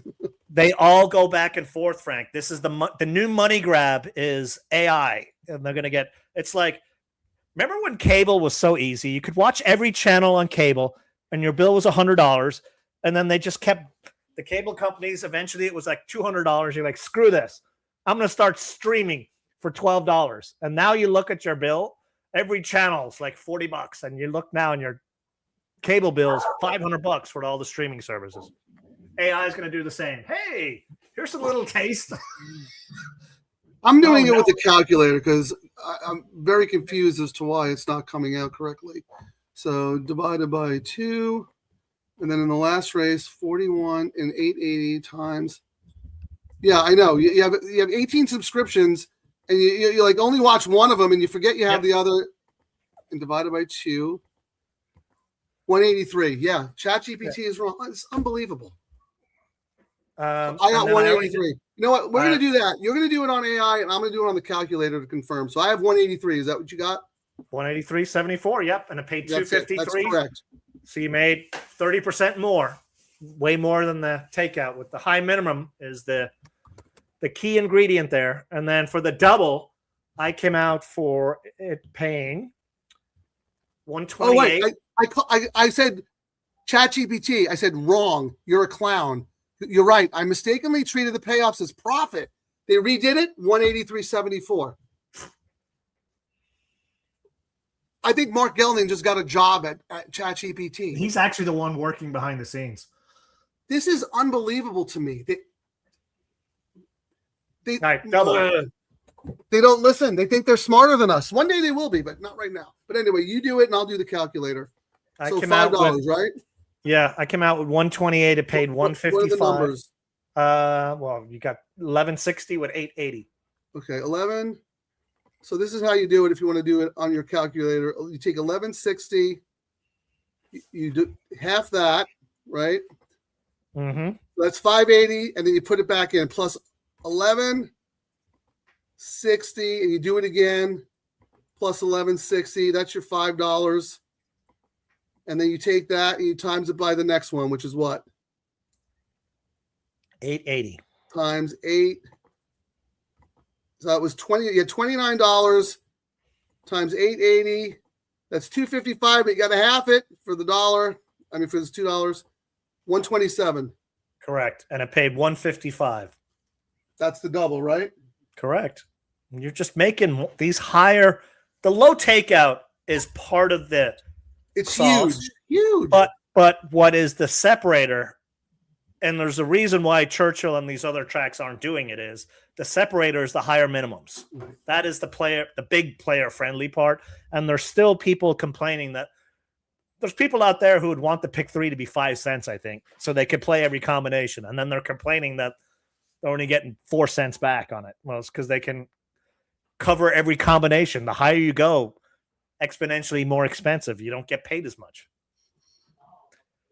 You have to combine them together, right? Because the CAWs, they like to cover combinations and they like to set the market based on A, what their algo says, and B, what they actually need to balance their books, right? So if you can do that with a $3 late pick 3, because you know you only have to spend $1 in the double to correct everything if it goes sideways, right? Yep. You cannot do that with the $5. When you tie those high minimums together, someday they'll figure it out, right? Whatever. But we've been doing this 9 months, Kieran.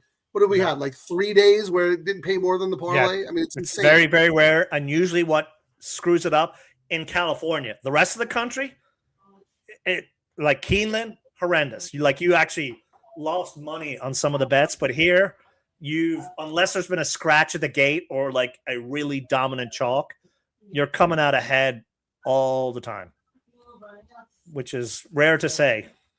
You want to do the all turf? Sure. I was just rolling through. I was actually doing the pool numbers right now. The double looked low. It was up. All our guys come to play, Frank. What are you talking about? No, the pick three though. I know the pick three got because sometimes it gets screwy on these pick six. You know what I mean? Like I was surprised that so much money was bet in the pick six. Even on a crappy day, Frank, when we do a show, our guys show up. The double last year was 169. This year it was 181. Now, granted, 6,000 of it might have been me, but. And they should be rolling out the red car. We should have our own studio on track. And he's like, Kieran, you just have Margie just bring you drinks all day. You'll turn 12,000. Yeah. And the joke is whenever I go in, every time I've gone in there and I'm like, I'm not having drinks today, and she'll make it and go, I'm going to twist your arm, and then next thing you know, it's the morning. Yeah. You guys have your own little unspoken language. Real quick, Karen, because this is unbelievable. One of my followers on Twitter, who is also a member of the DTL crew, name is Joe. He took screenshots of his statements, his ADW statement. Okay, beginning of period, $81.49. Oh, that's awesome. Won $885.40, and he churned $357. Winner. Yeah, that's what it's another about. One. Beginning of period, $0. He deposited $200, right? He won $242. He's now got $318 in his account. He churned $279.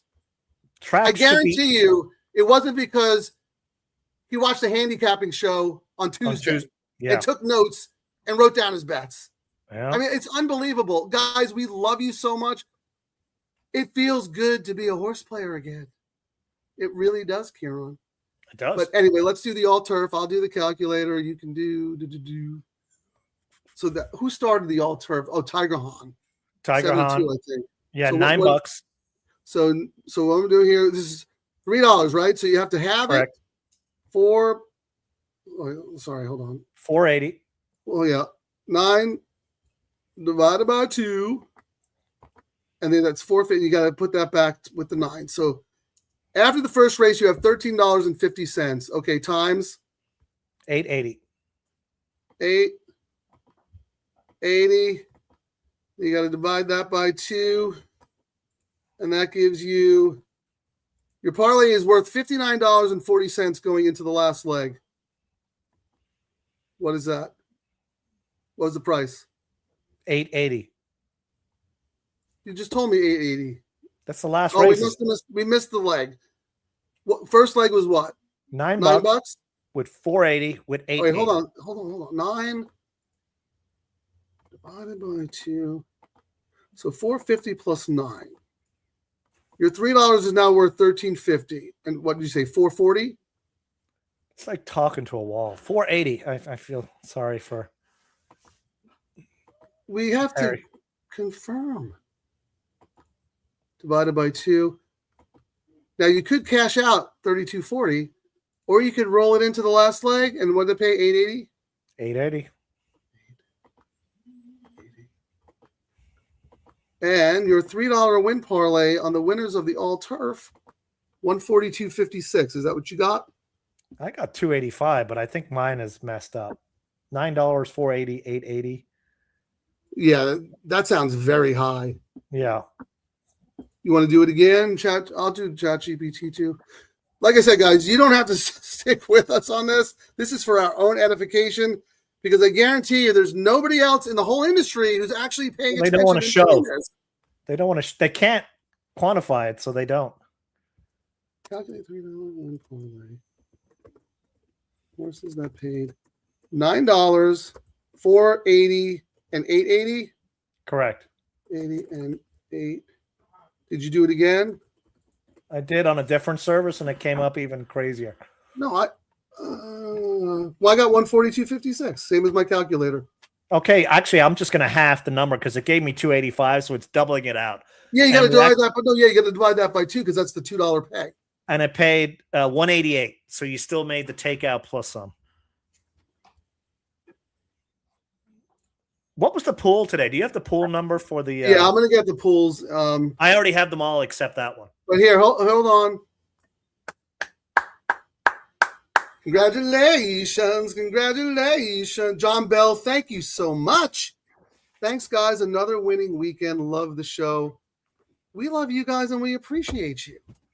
That's really, really nice. Thank you so much, guys. Wow. Very, very cool. All right. What do you want to do next? Do you want the pools? I need the pool for the all turf. I got all the other ones. Okay. Stephen D. Santa needs to put you in the program. They don't even know we exist. I mean, they do, but they don't.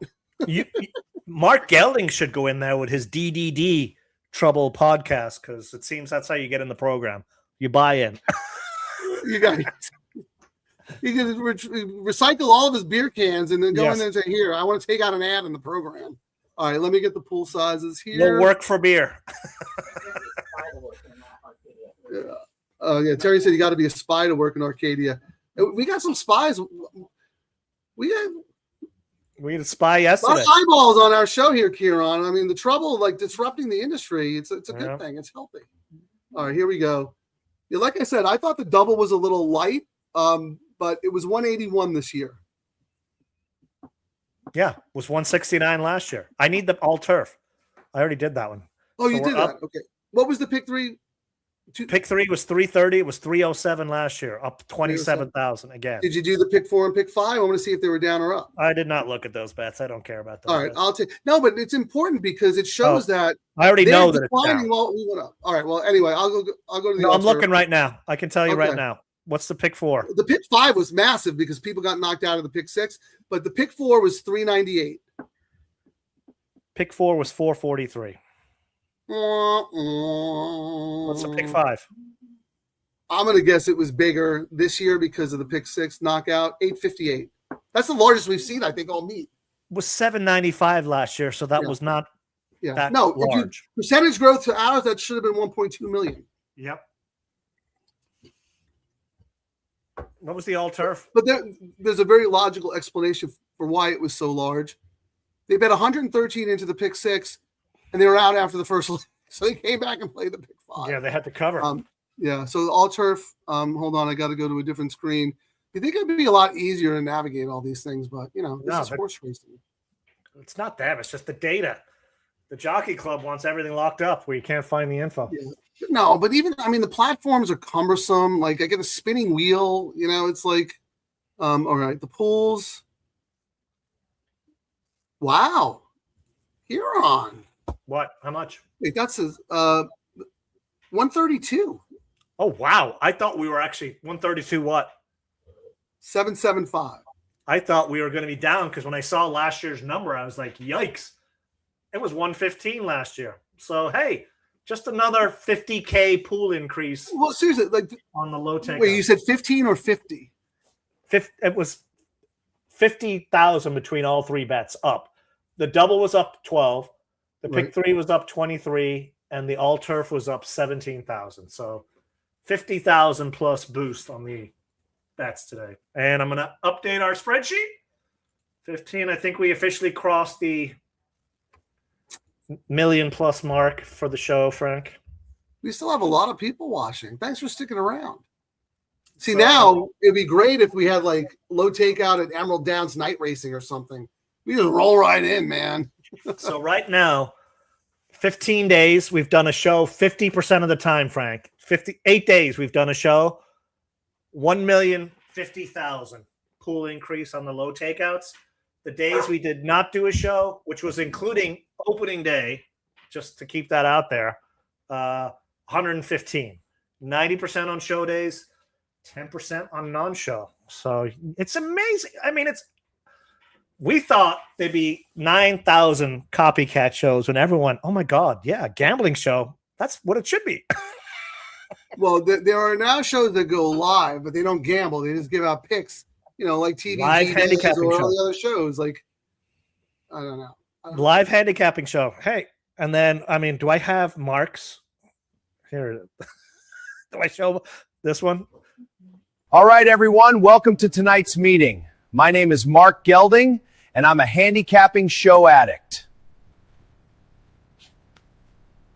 I've been watching handicapping shows every single day for 6 years. And I still haven't placed one bet. Hi, I'm Dave. I've watched 4,872 episodes of handicapping shows. I have spreadsheets breaking down every trainer's win percentage. I have never made a bet. Beautiful share, Dave. That's real progress. You're still not betting. That's the important part.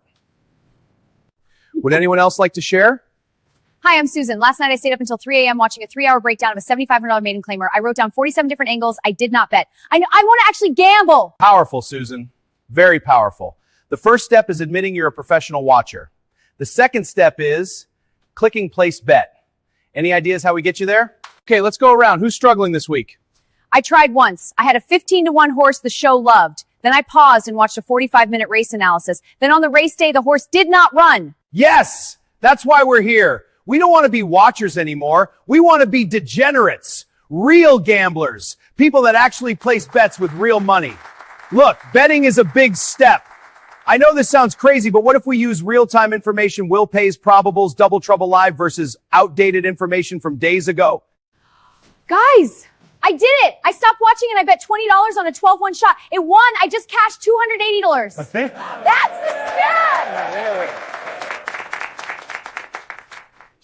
She actually gambled without watching the final expert pick first 45 minutes race analysis? That's reckless. Still watching instead of betting? Congratulations, you're a professional handicapper, just not a very rich one. Tune in to Double Trouble Live. If you're handicapping, you aren't betting. I mean, it's been like talking to walls. It's, you would think it's common sense, but it doesn't seem to be common sense, Frank. I don't know.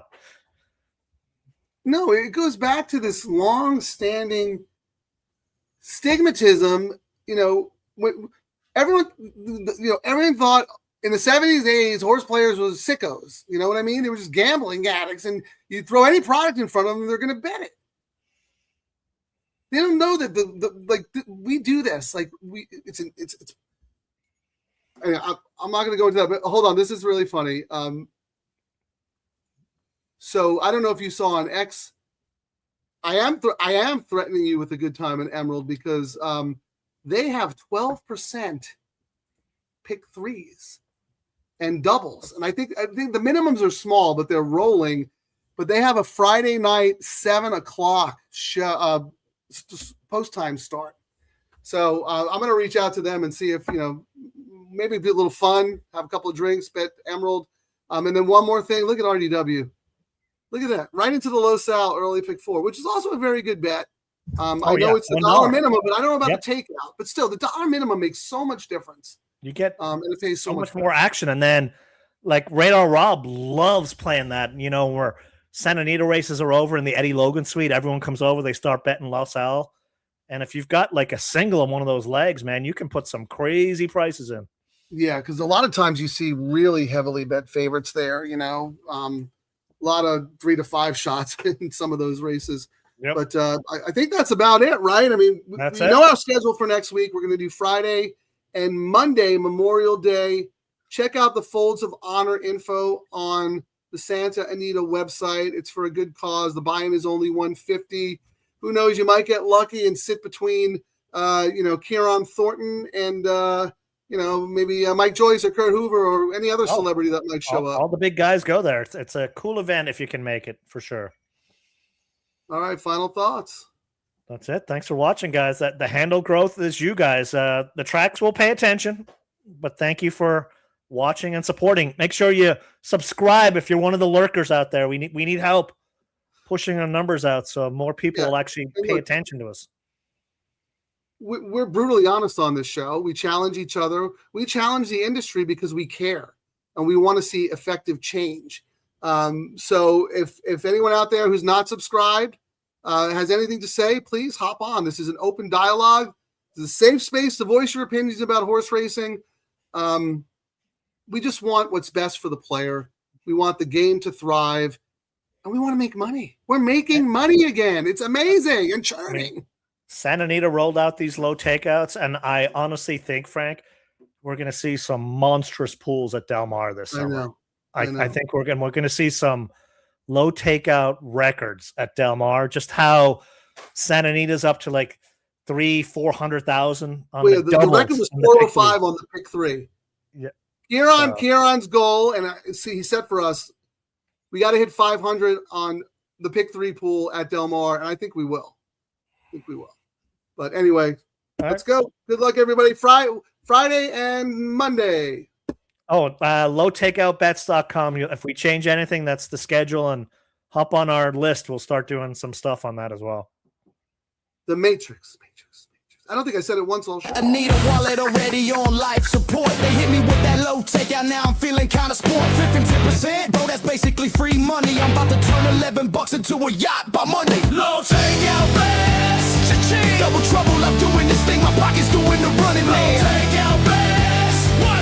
Bookies crying in the can. Low takeout baby, 3 straight lawns. If this thing hits, I'm buying the whole damn barn.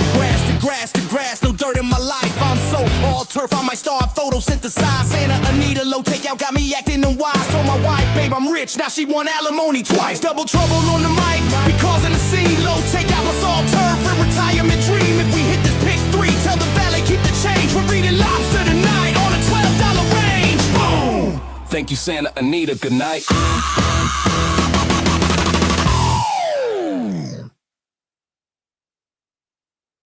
Thanks for watching, everyone. Remember to like and subscribe to Double Trouble Live on YouTube. Get out, get up, get paid.